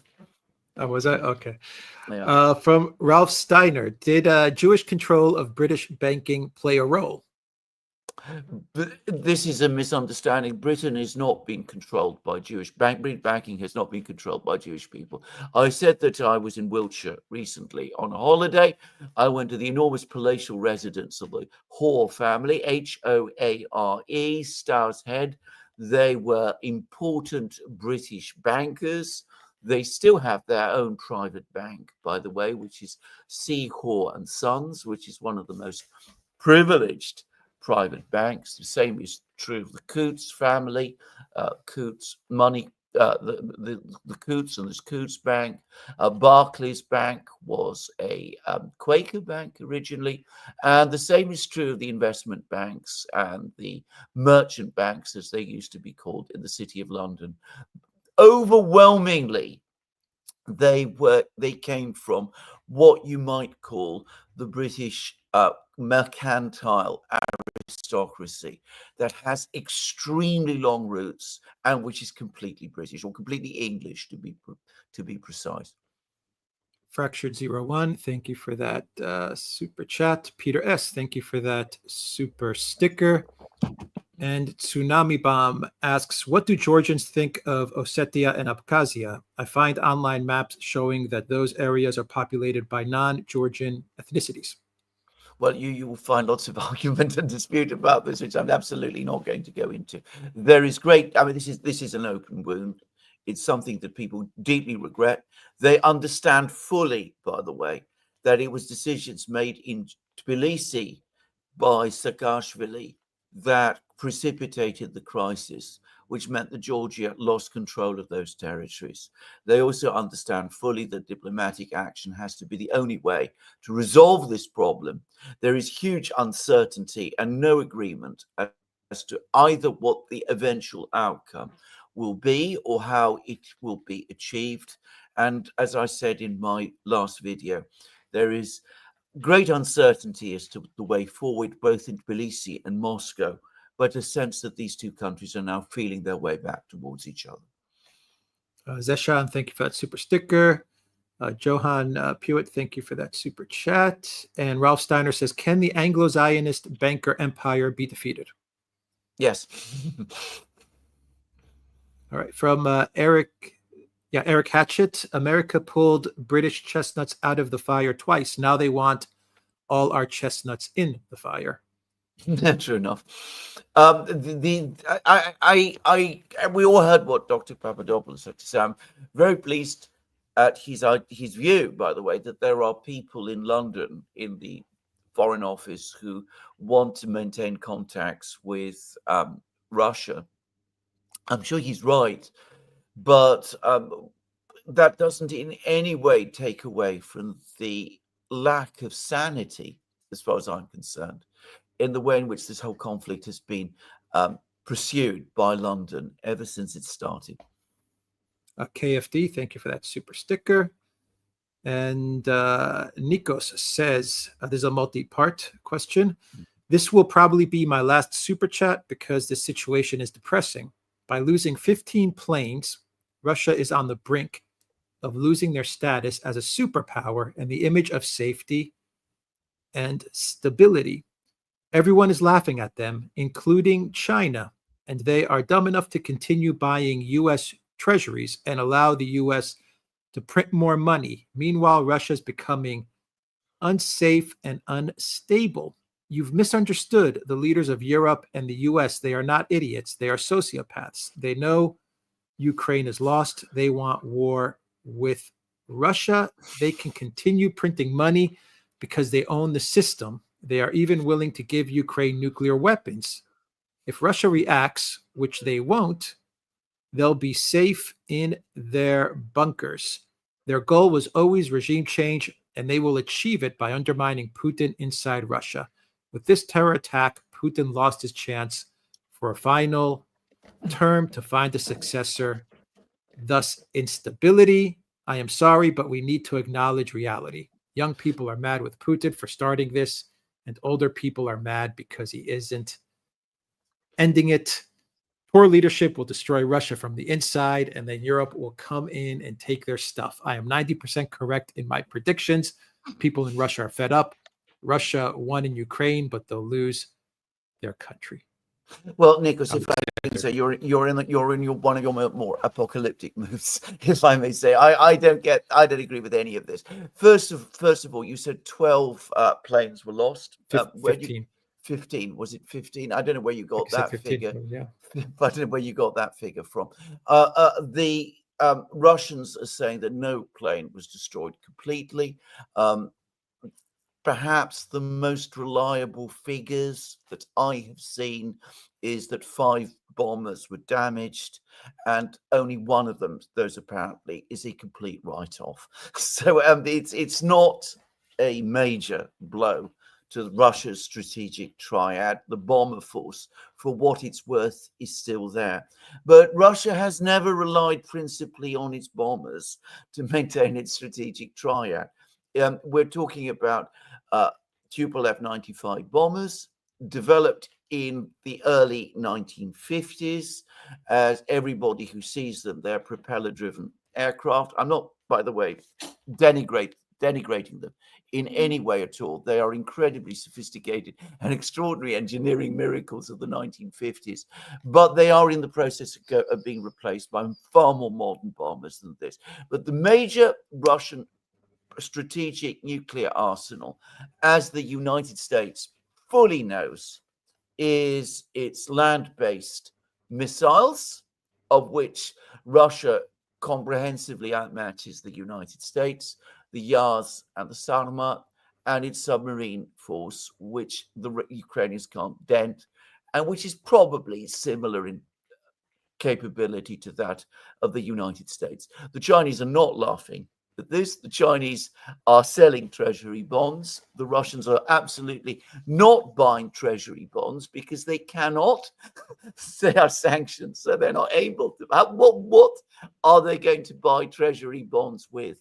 And as for printing money, the West printing money, if you read the financial pages, which I do every day, you can start to see that there's increasing concern of a crisis in the bond markets, certainly in Britain, but even to some extent in the United States, because there is a general perception that Western economies are now underwater.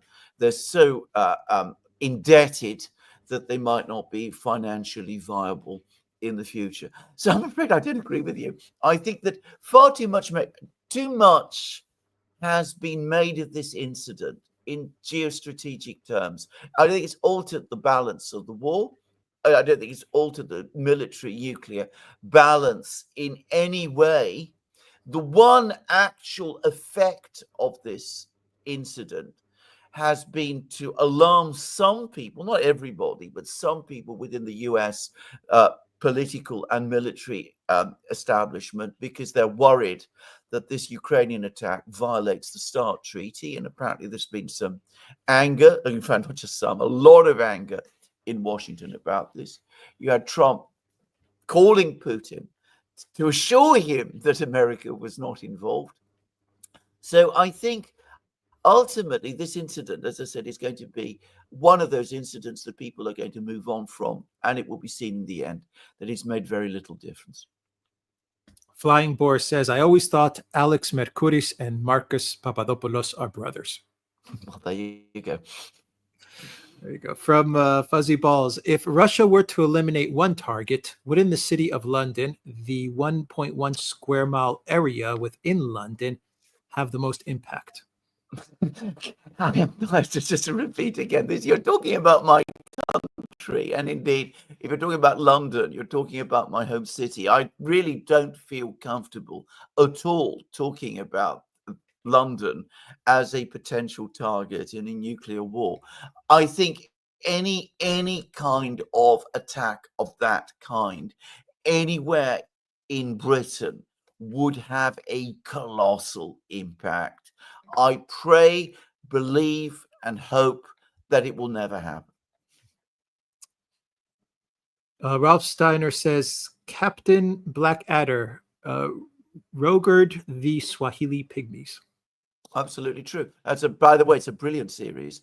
The Blackadder ones got better from one series to the next, and I think the last one, the one set in the First World War, is one of the greatest pieces of British comedy ever produced. I don't think we've ever had anything since that comes close to the quality of that program. Esdras Santos says, nobody cares about genocidal values of the West. Just don't invade our countries and leave us alone. Well, I think that if you're talking about the West, and if you're talking about Britain specifically, there is a great deal of truth in what you say, that ultimately, we don't engage in very much self-examination about what we have done and who we are. But I think the rest of the world is starting to move on, frankly. Bo Omega 22 says, great stream, Duran. At Alex Mercouris, Russia can end up in the hazelnuts. Will that satisfy them? Well, indeed, yeah. Absolutely. Hazelnuts, of course, are the Oreshniks. We could very, very well see these coming. In fact, I'm sure we will. I'm sure we will start to see them being used before very long. Inside Ukraine, you mean? Inside Ukraine, yeah. Right, okay. Alexander G says, we want peace. We're not pretending the Trojan horse is on our side anymore. True enough. Caspian Lake says, thanks for the great work. Thank you for that. Flying Boar says, why people like Mikhail Khodorkovsky, Berovsky, and Abramovich are in London? Well, because they were all friends of Britain. In the case of Berezovsky, I personally believe that he was in contact all along with, well, not all along, but from a very early point with British intelligence, which was clearly protecting him. About the others, I'm not going to say because I don't know as much. He died, Berezovsky, right? Oh, absolutely, he's dead. Absolutely, he died quite a long time ago, having previously written apparently a long letter to Putin, which Putin has never published, very emotional, and expressing great remorse for some of the things he had done. Just saying. Ralph Steiner says, is anything east of Calais barbarian to Britishers? East of Calais, barbarian to Britishers. Well, of course, once upon a time, the British did say that savagery began east of Calais. So the whole of Europe. I think we have evolved beyond that. But I do agree with Marcus, by the way, Dr. Papadopoulos, that the British have never really accepted that Russia is indeed an advanced modern country. It isn't something that the British seem able to grasp. And I remember that there was a British television series that appeared quite recently, some of which was set in Moscow. And it was an absolutely bizarre Moscow, like nothing that the real city of Moscow looks like in any way. Marduk GKOB says the EU is run to the tune of Mel Brooks, to be or not to be, the Hitler rap. So we had an election, well, kind of, sort of. Before you knew it, hello, new order. Yeah. Good points. It's from Flying Boar. Remember Litvinenko, who was poisoned in London? British authorities said Putin did it. What's the story on that? I wrote a massive deconstruction of the Litvinenko public tribunal, which you can find in various places on the internet, Consortium News in particular. I used to know that whole story absolutely backwards. I can tell you for an absolute fact that Putin did not do it. This is one where I think we can say that with confidence. The entire premise was based on the fact that polonium could only be produced in Russia, and that the polonium that was used to poison Litvinenko had been traced back to Russia. It turned out that this was not the case, that it's produced in many places, that it is relatively cheap, that it can be provided quite easily, and that it could have easily been produced in Britain.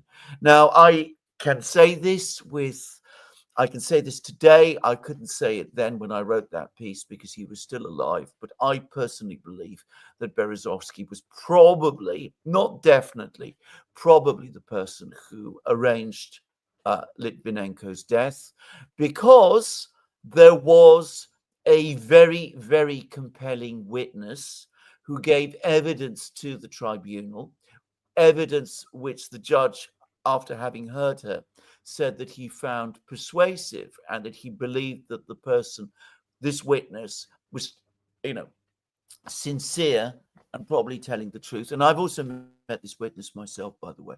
Anyway, this witness said that that Litvinenko, shortly before he died, told her that he was blackmailing a certain businessman or businessmen, and it was not difficult to work out that that was Berezovsky. Flying Boar says Greeks never able to recover from 2 world wars. Is this the reason that it's still struggling? I think that an even greater catastrophe for Greece was the catastrophe of 1922. I don't think we've ever fully got over that. Sparky says there's an effort to fool President Trump into thinking his evangelical Christian supporters are pro-Israel, but it's only church leadership who receive money from Israel, not their congregations. I'm sure that's true. I don't know enough about this to be able to discuss it in great detail. Flying Boar says Britain hostility towards Russia dates back to 1776 when Russia refused naval blockade, which resulted in U.S. independence. Is it true? Well, I think there is some truth to this. I think, and here I am going to take a little bit of issue with Dr. Papadopoulos. My own sense is that in the 16th and early 17th century, relations between England, remember we're talking about England then, Britain had only really became established in the early 18th century as a single nation. Anyway, between England and Russia were fairly good. And since I have it before me, let me just quote what Shakespeare, the words Shakespeare uses for Hermione. Hermione is a character in The Winter's Tale. In fact, she's the heroine of the story. She's the Queen of Sicily. She's she's suspected by her husband falsely of infidelity, and eventually he tries to murder her, and he treats her incredibly badly. And she says, "The Emperor of Russia was my father. Oh, that he were alive, and here beholding the flatness of my misery, yet with eyes of pity, not revenge." So she is an entirely admirable character, continues to love her husband despite his turning against her. She believes in compassion. She's, as I said, the heroine of the whole story, and she comes and she's identified as the daughter of the Emperor of Russia, and therefore as the first Russian woman in British literature, and that from a play published in England in 1623. AZ Mary 1 says Brits' anger towards Russia is of a person born into a wealthy family, wasted all his money on drugs, toward a person who who was born poor became educated, wealthy, and cultured through hard work. I think it's an incredibly insightful comment altogether, actually. I will remember that one. Ralph Steiner says, will England becoming black and Muslim be very bad? Well, we're not there yet. Let's stick to our topics. I mean, I hope we never find our way to anything like that point, and I doubt that we will exactly. But anyway, let's stick to our topics now. Mama Alaska says, U.S. is a multinational corporation disguised as a nation. I think there is a nation of the United States, of the American people. I mean, after all, doesn't the US Constitution begin with the words, we the people, just the same? Sparky says, make Ukraine Russia again. Don't leave a rump state called Ukraine, lest it remain a NATO playground, a carpetbagger's money laundry, and a BlackRock property. If I can, I agree, but can I just also go back to what Nikos was saying? I think the events of the last 2 weeks, the various things that Ukraine has done over the last 2 weeks, have brought Ukraine much closer to that position. If they'd started to negotiate seriously in Istanbul, then they might indeed have preserved themselves, as we discussed in a recent program. Instead, they've been doing all of these reckless things. They made the Americans concerned about them. Certainly, they seem to have alarmed Trump. The Russians have been given the green light now, and the Russians are saying to themselves, this country is going to remain incredibly dangerous to us if it continues to exist in any form. So, I think that this was a disastrous week in the end for Ukraine. Or at least it will come to be seen so. ARECE, thank you for that super sticker. Jamila says, good day, gentlemen. We love to watch the morning live. And Alexander, you speak about Alex and say, my friend, my colleague. Why not use only one? But I really love both. My clown world of the year is Macron. But we still have 6 months. Because he is both my colleague and my friend, and each are equally important, and both should be said. Mm-hmm. And I agree about Macron. And I agree about the clown world. The clown worlds are fantastic. I'm thinking Kaya Kallas has the lead right now. What do you think, Alexander? Maybe Macron. Yeah, maybe Macron. Maybe Kaya Kallas. Yeah. Yeah. It's a shame that Annalena is not around. Not there anymore. Exactly. She's gone to the United Nations. She's at the United Nations. Yeah. From Nikos, Poles say the most Russophobic country is Poland. Poland is one of the few EU countries I respect. Do Russians respect Poland despite their history? Yes, they do. And can I just also say something? I mean, the Russians read a lot of Polish literature. So Sienkiewicz, who is the great Polish poet, for example, is taken very, very seriously there, and always has been. And so the Russians are very aware of the Poles. My own impression of Poland, by the way, is that Poland is not the most Russophobic country. Poles are a very, very sophisticated and complex relationship with the Russians. They're both Slav nations. They both had, many different moments in their history. There was a long period, of course, when Poland ceased to exist, with most of it controlled by Russia. And that has, of course, affected attitudes towards Russia in Poland. But most Poles absolutely do not want to be in a war with Russia. And I remain of the view that in time you will see Poland and Russia become friends. Solaris says, is it Tbilisi or Tiflis? No, it's Tbilisi. I mean, everybody calls it Tbilisi.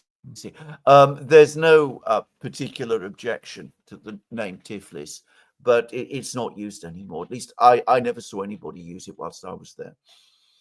Nico says, oh yeah, you went to Georgia, Alexander. How are things there? Wikipedia says there are still protests happening. How does Georgia Dream hold up? I saw them, all 150 people. gathered outside the Parliament building, waving American, European, and Ukrainian flags. They looked pitifully isolated. Nobody was paying any attention to them.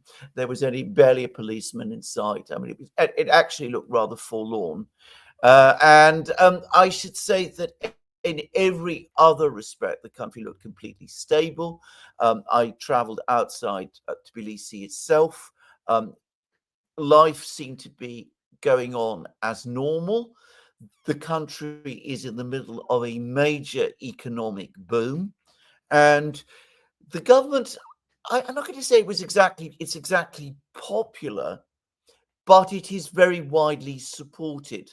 People are going to continue to vote for it because they see it as the guarantor of stability and the guarantor of of Georgia's future as a prosperous, independent, and sovereign country. It's a very, very sophisticated place, by the way. Just to say, I mean, I went to a dinner, and in the middle of all of the the recitals, the singing and the dancing that was going on, I found myself in a conversation with the person who was sitting next to me about Michael Psellos, who is a Byzantine theologian of the 11th century. Now, that doesn't happen to you in many countries, but it does in Georgia. Kuplex says, keep up the great work. Thank you for that. Geostone says, now that peace talks have failed, are we looking at another 1 to 2 years of war? What level of hope do you have for peace? Thanks. I have very little diminishing hope for peace. I don't think. I mean, the Ukrainians have been given by the Russians the terms upon which the war can end. They are harsh, but then Ukraine has thrown away many opportunities to end the war in a more equitable way. Ukraine has completely rejected those terms and is not prepared to end the war for anything less than Russia's total capitulation, which is absurd. So the war will end with a complete Russian victory. There will almost certainly not be any negotiated outcome. And I don't think it's going to take 2 years, one at most, probably much less. And there's even some people who are saying it will end this year. Now, I'm not going to make predictions there because I don't know, but certainly I don't get the sense that this is going to end now in any other way. And for what it's worth, I also believe that the Ukrainian government's priority now is no longer to win the war or even to end the war. It is to retain control of Ukraine until the moment of the end comes. Sparky says, it's a necessary evil for Russia to take Western Ukraine. Russia can hold referendums a few years later and give parts who don't want to be Russia to neighboring countries. Well, I think there may be a lot of truth in that. I mean, I'm not going to predict and assess things too far into the future. What I'm going to say is this. I think there is definitely going to be all sorts of attempts to try some kind of process of destabilization inside Russia, using Ukrainians to do terrible things inside Russia. Exactly the same policy that was done with people from the Caucasus in the 2000s. I was there. I was in Russia when some of that happened. And we now know that Western agencies were involved heavily in all of that too. It failed with the Caucasus. It's going to fail completely with Ukraine. I am increasingly getting the sense that people in Ukraine, most of them, the great majority, want no part in it. Game of Chairs says, will Ukraine go after the Russian troops in Transnistria as a PR stunt, and will the Russians field the Poseidon torpedoes against Ukraine's remaining ports? Good question. I don't know. About the last, I don't know. But I mean, if you're talking about the new huge drone that the Russians are building, if they do use it, I'm absolutely sure they will not use them with nuclear warheads, which these things can indeed carry. So I'm assuming that that won't happen. But about Transnistria, there's been one of the most shocking articles, as far as I'm concerned, that the Western media has ever published, and it's by David Ignatius in the Washington Post. And it straightforwardly admits that the Ukrainians had indeed been planning to attack Transnistria and to attack the Russians there. And he says that they called it off at the last moment, and he doesn't explain why.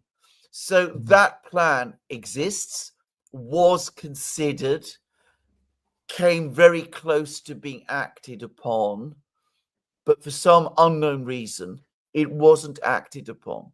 Maybe it will be in the future. It's a very, very real possibility. David Ignatius said that one of the things Ukraine is now seriously considering, looking to do, is to expand the war into other countries, not just Moldova. And again, he said that without apparently being in any way concerned or troubled about the implications of that. Which other countries? Belarus, Poland, Romania, the Baltic states, Finland. I mean, it was just one of the most horrifying articles I have ever read. Iranian Kiddo says Turkish occupation happened after the Greek junta conducted a coup in Cyprus on July 15th, 1974, which lasted 5 days. The junta collapsed in Greece 9 days later, ending a 7-year rule, leading to the creation of the Third Hellenic Republic. Well, there is an awful lot to say about this, and basically, you have the underlying story correct. The coup, there was a coup in Greece just before the coup, some weeks before the coup in Cyprus, and this is a coup within the coup in Greece, because there was already a military government, but then an even more hardline group of officers took over from the previous group of military officers, and they absolutely had a plan to try to overthrow the government of Cyprus, the democratically elected government of Cyprus, in order to draw Cyprus into Greece. And they showed no interest or understanding of what was going on in Cyprus itself, about the delicate and fragile international situation. They behaved completely irresponsibly and entirely recklessly. And they visited upon Cyprus the disaster it's had to contend with ever since. Sparky says Israel supplied many Christian churches with "I Stand with Israel" bumper stickers to hand out to their congregations who put them on their vehicles. They've removed the stickers. Not an easy task. I can imagine. Thank you for that piece of information. Thank you for that, Sparky. Nick, thank you for that super sticker. Biberno says perhaps it all began in the 9th century. One branch of the family setting sail for the southwest, the other setting sail for the southwest, the other venturing eastward. A Norman family feud. Oh, who knows? That's an interesting idea, actually. Raul Pinto says Russia will win. There will be no EU. Russia controls Europe and the Middle East at the end of all of this, as per my study of Catholic prophecy. The Russians don't want to control Europe. They've seen us. They don't want to have anything to do with us.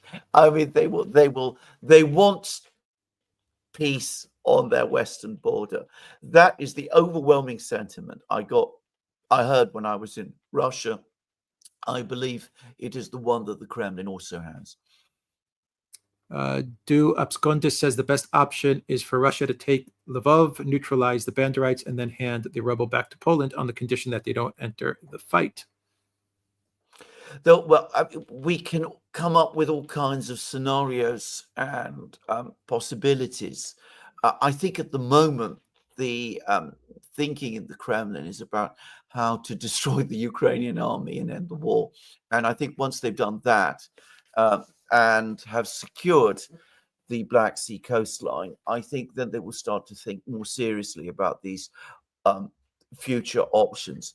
My my sense is that for the moment, the general view in Moscow is still to try and preserve some kind of Ukraine with a friendly government in Kiev, but that might not be practical. From Iranian Kiddo, ancient Greece didn't directly rule over Thrace, despite having colonies where Ottomans lost all of Thrace to Bulgaria in 1912. In 1913, Turks recaptured eastern Thrace as Russia withdrew aid to Bulgaria for attacking Macedonia. There's a huge story here. I'm not going to get into the very complex story of the Balkan Wars, if I can say. But about Thrace, ancient Thrace, of course, the Thracian people were profoundly different. And yes, you're absolutely right. But of course, Thrace, ancient Thrace was much bigger than modern Thrace. It included Bulgaria, for example.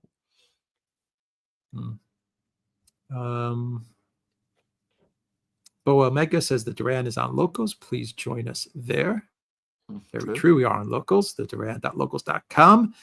And from Locals, Rubia Pell says, I was very interested in what Dr. Papadopoulos said about the resistance in Galicia. Do you think the Poles will help them fight Russia if Russia gets there? We are too far away from those from that event to be able to say for certain.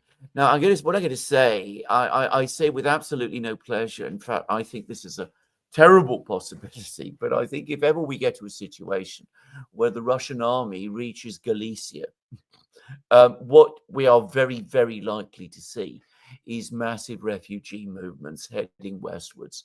That's not something I want to see. I can't abide the idea of people leaving their homes and their native lands behind. But I suspect that is precisely what is going to happen.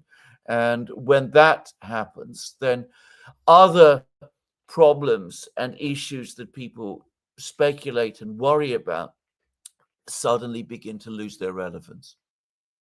Iranian Kiddo says Western Thrace was awarded to Greece after World War I, and Bulgaria was effectively cut off from the Aegean Sea. True. Yeah, look, as I said, this story, the history of the Balkans and the Balkan Wars is very, very complicated. What I will say today is that the area that you call Western Thrace, which of course includes the city of Thessaloniki, is completely Greek. If you go there, it is in fact, it is not just a Greek region, it is an intensely Greek region. Yeah. Trusty Rusty Keith says the Genesis of Russophobia in Great Britain is an important book on this topic, published in 1950 by Harvard University Press. I'm reading it. Okay. Nico says, you missed my point about the undermining of Putin's leadership and poor successor. I don't think people want to hear this. Regime change and poor leadership in Russia will happen. I hope I am wrong. Well, I've just seen the opinion polls in Russia that just came out, by the way, the day before yesterday, after the attack there. Putin's popularity has grown. He's now well over 80% again. I think that, again, I think that this is something that people outside Russia constantly speculate and talk about. When I went to Russia, again, about 2 weeks ago, and I was there in St. Petersburg only for a limited time. But my sense was that support for Putin is absolutely overwhelming, and including amongst the various civilian lawyers that I met. I mean, these were perhaps not his most obvious constituency at one time. I think they feel that he's led Russia very, very well and very, very skillfully through a very, very difficult and complex period. And I think that's the overwhelming sentiment that people have there. I think, as I said, that he's as politically stronger than he has ever been. That's my own sense. Lola Renee, thank you for that super chat. Kevin TK says Ukraine is hitting military assets in Russia more frequently lately. They recently hit an electronics factory in Chuvashia. Any thoughts? No, I don't agree with this, actually. I think that the point is the Ukrainians always talk up the success of their operations. And I think then this is all, reported and recirculated throughout the media in the West, and it all looks very dramatic. And sometimes you have pictures of, plumes of smoke and explosions and things of that kind. But then you take a step back and you analyze it, and you discover it doesn't really mean anything. It's difficult to convey to people who haven't been there what a huge place Russia is. And, hitting an electronics factory in one place and doing a small amount of damage to it, and I'm sure the damage was small, it's not going to affect anything. It's not going to impact on Russian society to any very great extent. I mean, the Russians can just plow on and get through this. It's like, one of those enormous, lorries with these colossal engines. You can throw things at it and it will just go on driving forward. Fractured 01 says Tsarist Russian courts spoke French for a long time, which promoted English suspicion. The official language of the Russian court was French. But as people have now come to realize, actually, the language that the Russian nobles and aristocracy and the court actually spoke to each other in was Russian. It was never French. I mean, they were all fluent in French because, of course, this was the language of, intellectuals and all of that. And as I said, the official language of the court, not of the government, was French. But everybody spoke all the time in Russian to each other. The one exception were Nicholas and Alexandra. Alexandra spoke perfect, fluent Russian eventually, but she was brought up in England, so her first language was English. And Nicholas and Alexandra spoke to each other in English, and they corresponded to each other in English as well. Fractured 01 says, are we going to see an upgrade in the SMO, in your opinion, Alex? Yes. In fact, I'm going to tell you something. I would not be surprised if quietly this has already happened. Fuzzy Ball says, is the Bank of England and its connections the real driving force behind Project Ukraine and all these other fronts like Macron and Stammer a charade? No, I don't think so. I think the Bank of England is a rather exhausted institution that has very, very little influence on foreign policy anymore. That is not true of the entire financial and banking sector in the UK. I mean, there are still people of very, very great influence there, but they are not to be found in the Bank of England, which is not the force that it was, say, 50, 60, 80 years ago. I'm going to say something which is controversial. I think the City of London, the financial sector in Britain is in deep eclipse at the moment. I mean, it's losing relevance within the international financial system. It's been well overtaken in scale by other financial centers around the world. It is still important, but nowhere near as important as it was. And that reflects the overall reality of the decline in Britain. Sparky says, most interesting place for hazelnuts is that new big NATO base in Romania, especially since Romania's bogus elections. Well, indeed, yeah. Again, I don't want to pick targets, but if things get out of control, yeah. Iranian Kiddo says, as someone who's been to neighboring Armenia, Yerevan is absolutely beautiful. If you go out to the countryside, it's still very Soviet-y. Unfortunately, they lost territories to Turkey in 1920 amidst Russian Revolution. They lost territories to Turkey then, and they've lost more territories to Azerbaijan now. Now, yeah, absolutely. Agreed. Oh, you were going to say I've something? never been to I've never been to Yerevan. I'm told that Yerevan is incredibly beautiful. Tbilisi is a beautiful city too, by the way. Just saying. Sparky says, Putin is a righteous man. Many Westerners think he is not because of 25 years of relentless Western propaganda, which includes false flags. There is a complete difference between the actual real Putin and the Western caricature. The two have nothing in common except the name. Ralph Steiner says the Spider's Web, Britain's second empire. Doko. Yeah. Yes. Raphael says, I still believe that after Ukraine bombarded the field with the bombers in it, they went to talk to Putin and told him, you fight or we remove you. Who would have said this to Putin? I mean, who would have said such a thing to Putin? My own personal view is that within the system, the political system in Moscow, there is always argument and discussion. It goes on all the time. I think that Putin has always reflected the predominant consensus within the Russian leadership, which, of course, he himself plays a key role in shaping. But that I think that in every step he takes, he's extremely careful to have a solid consensus of elite support behind him. Marcos 588 says, imagine Italy without Rome, Japan without Tokyo, or Russia without Moscow. Now imagine the Hellenes without Constantinople, the love torn from a nation, the heart. Well, the yes. Heart Well, it is something that Greeks obviously remember and will never forget. Studio Rayner says, is Zelensky behind the LA riots? Did the U.S. get to the curse? That's a very good point.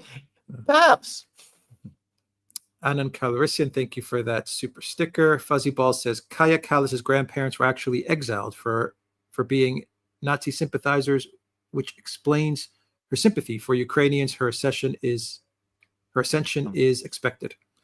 I'm not very familiar with Kaya Kallas's family history, but I understand it's very complicated. Some of them were apparently communist.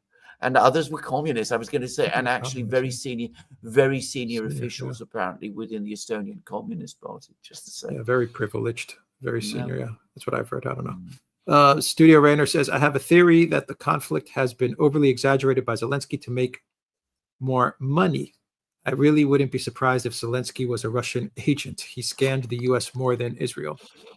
If he's a Russian agent, then all I can say is that somebody needs to be talking to the people in Russia, because they have created for themselves a total Frankenstein. I don't believe that Zelensky is a Russian agent. I believe that he's using this whole conflict in order to privilege himself and certain people within the Ukrainian elites.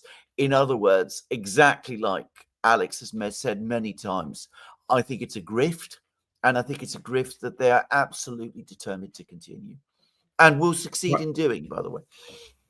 Marcus 588 says, Yarmouk, Pilska, Manzikert, 1204, 1453, 1461, 500 years of Ottoman oppression, 1923, World War II and Civil War. It's a miracle that Greece still stands at all. Completely true. And I get to say it, I think it's entirely due to the strength of our national spirit and our devotion to our culture. And I will say also to our church, to our Orthodox Church. Harry C. Because Smith that was says, that was the institution that survived through all those dark times. True. Harry C. Smith says, at the start of the SMO, we learned max 150,000 Russian troops can be sent outside the Russian Federation. After 4 regions joined the Russian Federation in October 2022, this ceased to matter, but may become an issue again soon legally, requiring an upgrade to a CTO. I think what you say is true of the Russia of 2022. I mean, Putin has talked about this, but I think the Russia of today is a far stronger military power than it was then. I mean, it's a fact that people don't understand, I think, was that the whole trend throughout Putin's period has been to modernize the armed forces, to improve the armed forces, but also to some extent to downscale them. Now things have gone in exactly the opposite direction. So it's a much more powerful, much stronger military force than it was.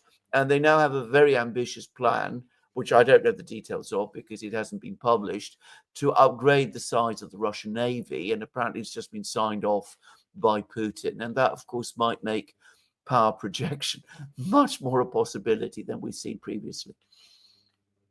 Whatever happened to the U.S. military who fled Nigeria to Côte d'Ivoire? Are they going to attack Burkina Faso now that Wagner has left? Will Côte d'Ivoire escape neocolonialism like their neighbors? Côte d'Ivoire is very much, as I understand it, still under the thumb of France. It's probably the last place that will break away from France, though maybe one day soon it will. What the Americans are going to do, I have no idea. But if they start messing themselves in places like West Africa, Burkina Faso, and all of the rest, I think that they will find that they're going into places where they're not welcome, and that there will be enormous problems for them there. Nico says, Alex, did you see Durov on Tucker? This guy is such a soya boy. Tucker had to point out the ridiculousness of France's actions, which he excused. The country that sucked Africa dry respects human rights. Well, I didn't see it. I haven't watched it. I have read accounts of this interview, and they do seem very, very interesting. I mean, what they basically show, as far as I can see, is that Durov's arrest was a shakedown. I mean, that was basically all it was. Nebulous charges used to arrest him and basically to carry out a shakedown. I can't imagine he's going back to France again, by the way. Marcus 588 says the Germans in World War II would have killed for a chance for peace without unconditional surrender, which primarily drove their recalcitrance. Kiev are fools. Well, they are fools. But if I can say, the German leader himself, Hitler, did not want any kind of surrender at all. What it probably did was that it reinforced his authority within Germany. Sparky says, was the Dutch East India Company an example of an NGO long ago? Yeah. I mean, I don't know its whole history, but maybe. But it was also a very aggressive commercial enterprise as well. From Studio Rainer, I don't know why, but I can't imagine every time they sent Ukraine money, Zelensky gave half to Russia while they pretend to fight. It certainly isn't impossible. Never underestimate Western incompetence. How does he give the money to Russia? I mean, I this is a question. I mean, I simply don't know. I've not heard that before. From Raphael, the I in BRICS going to be for Indonesia. Well, BRICS. Another idea. Fuzzy Ball says, wouldn't it be in Russia's best interest to take the Carpathian Mountains to connect to Hungary and Slovakia and give them an avenue to exit the EU and NATO? Well, it might be. As I said again, we're drawing lines in maps when we haven't yet reached those places on those maps, or at least the Russians haven't. So when they get there, we will see. Studio Rainer says, did the Greeks create the Torah to confuse the early Christian movement? There is a lot of evidence that the Greeks created the myth of the Jews. Well, no, I don't believe that. The Torah is originally Hebrew, so I mean, I can't really see how it could possibly have been created by the Greeks. I mean, sections of the Torah are actually very, very old. From Samuel Moroni, from a European perspective, would you prefer stick to NATO under the U.S. hegemony or an independent EU army without any particular military hegemon? The idea of an EU army is a foolish nightmare which will never be properly realized. The EU is already pretty awful, as it already is. My own personal view is this. I think NATO and the EU are two sides of the same coin. When one goes, so will the other. Sparky says, in 1492, the Ottoman Empire sent ships to rescue Jews from the Spanish Inquisition. Contrary to popular belief, Jews and Muslims have not been fighting for thousands of years. It's true. Nico says, I raised my concerns, Duran. I hope I am wrong and Putin gets a final term. I'll take a break now for a while because my depression is back. I thank you for tolerating me. Be well, my fellow Greeks. Of course, be well. And do get over your melancholy, if I could put it that way. As I said, to repeat again, my own sense when I was in Russia is that Putin's authority is pretty strong, and as I said, the events of the last 2 weeks have actually increased it. Studio Rayner says, were the protocols of the elders of Zion British propaganda? The British are the only ones that have a ton of old documents that are still sealed. No, they're not British propaganda. They are forgeries that were fabricated in Russia. And again, it's a complex story. I think I know I think I have a fairly shrewd idea who it was who forged them. But again, it's a topic for another day. EVV says, in your opinion, where does Switzerland stand? With NATO. I mean, it's become completely assimilated, as far as I can see, into the collective West. It enforces EU sanctions.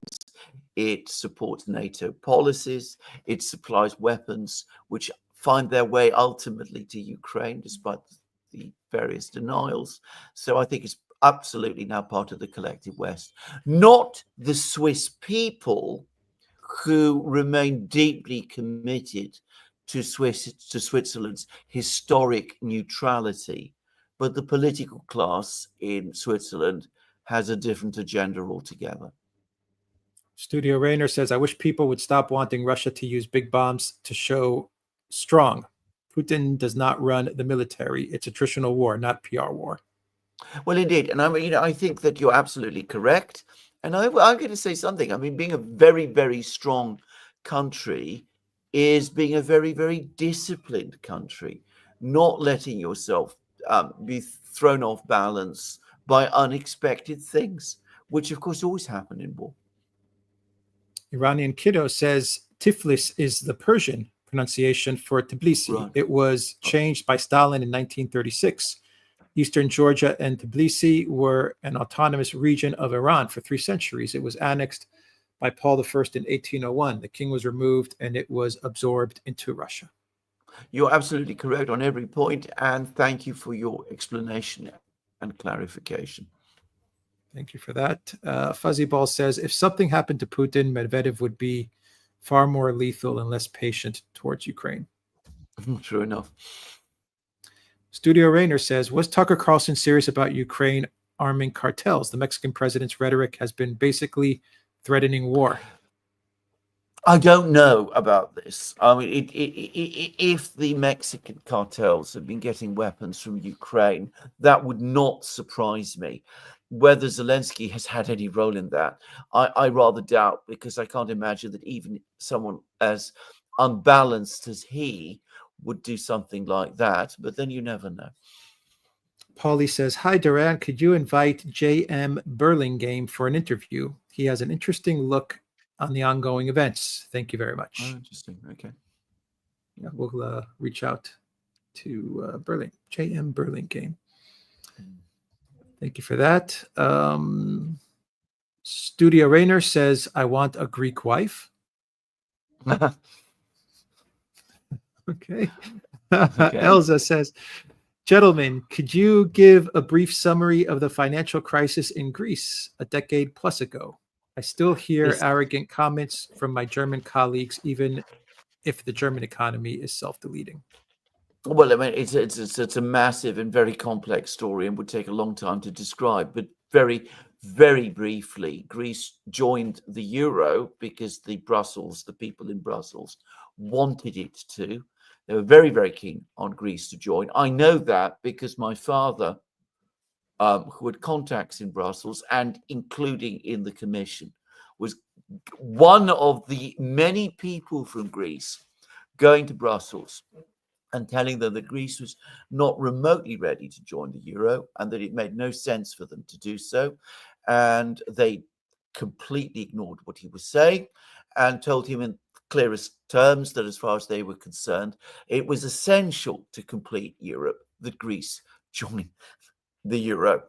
And it was Greece did join the euro, and that made it possible for all sorts of people in Greece, and I'm not going to discuss which people, to start borrowing at very low interest in euros. And of course, that created an economic boom.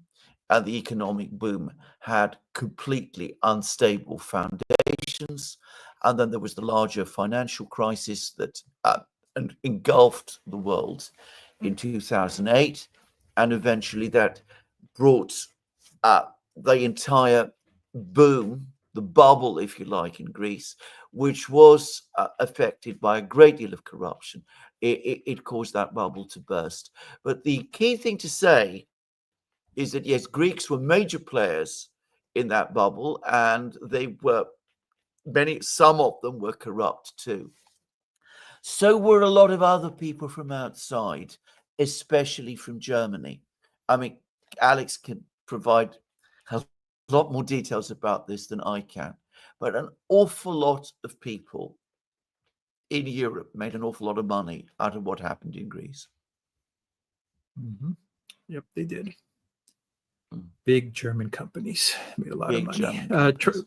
Trusty Rusty Keith said, Rustophobia in the Western World, a brief case history by G.E. Wheeler is available online, originally published in Asian Affairs magazine. Well worth reading. Great show, guys. Cheers from Canada. Thanks. Thank you for that reference. And Studio Rainer says, was it the Khazars, the Germans? How can you not say who forged it? That's a big mystery. Stalin almost destroyed Israel, by the way. Zionism is Western. No, I'm not going to say, because again, this is very controversial, and I'm not sure that this is true.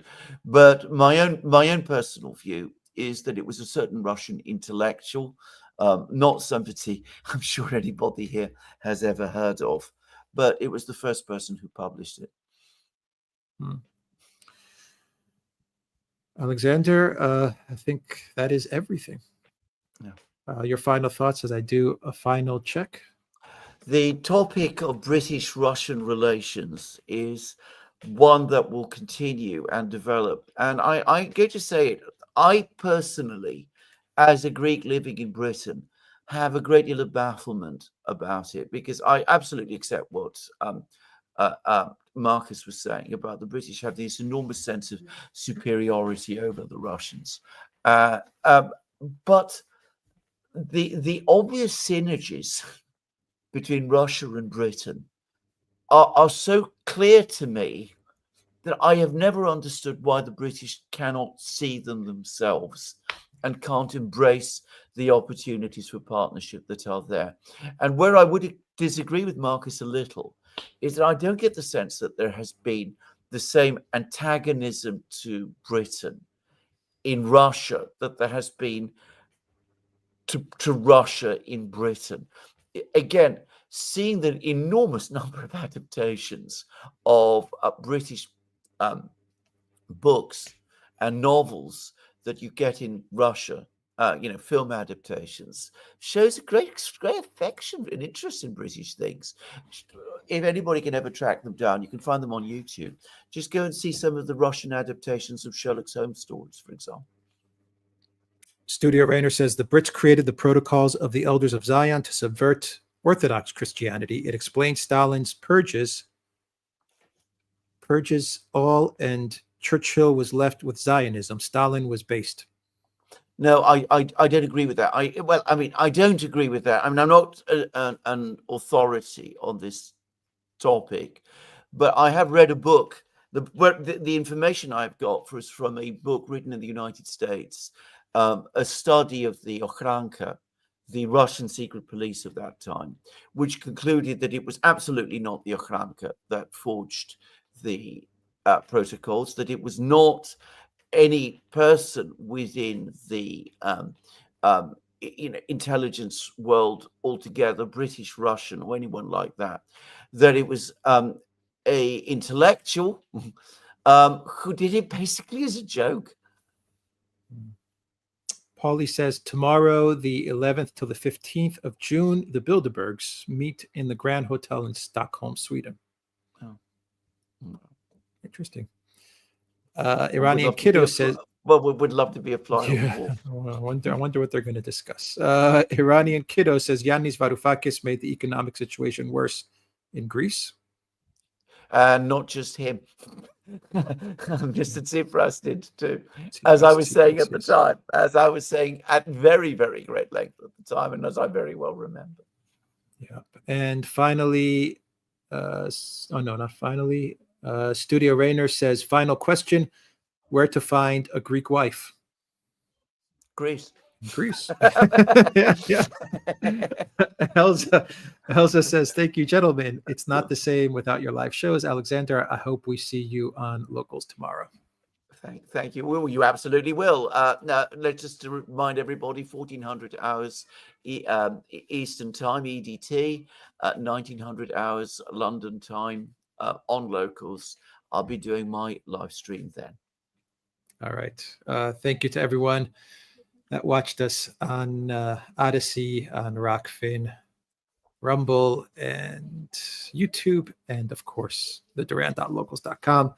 Definitely join Locals to see Alexander's live stream tomorrow. And thank you to our moderators as well, to Zariel and to Peter. And who else was moderating? And Brett and Harry. And I think those were the moderators for today. So thank you to our moderators, Alexander. So let's get back to work. Indeed. Right. Videos to do. Yes. Let me see. Wait 1 second, Alexander. One more super chat came in from Harry. For 200 plus years, the British Navy made its sails from Russian hemp. So British Empire could never have existed without either Russia or the cannabis plant. Interesting. This is absolutely true. Completely correct. It's absolutely blind. And on that note, we will end the live stream. Thank you, Harry, for that. Take care, everybody. Mm-hmm.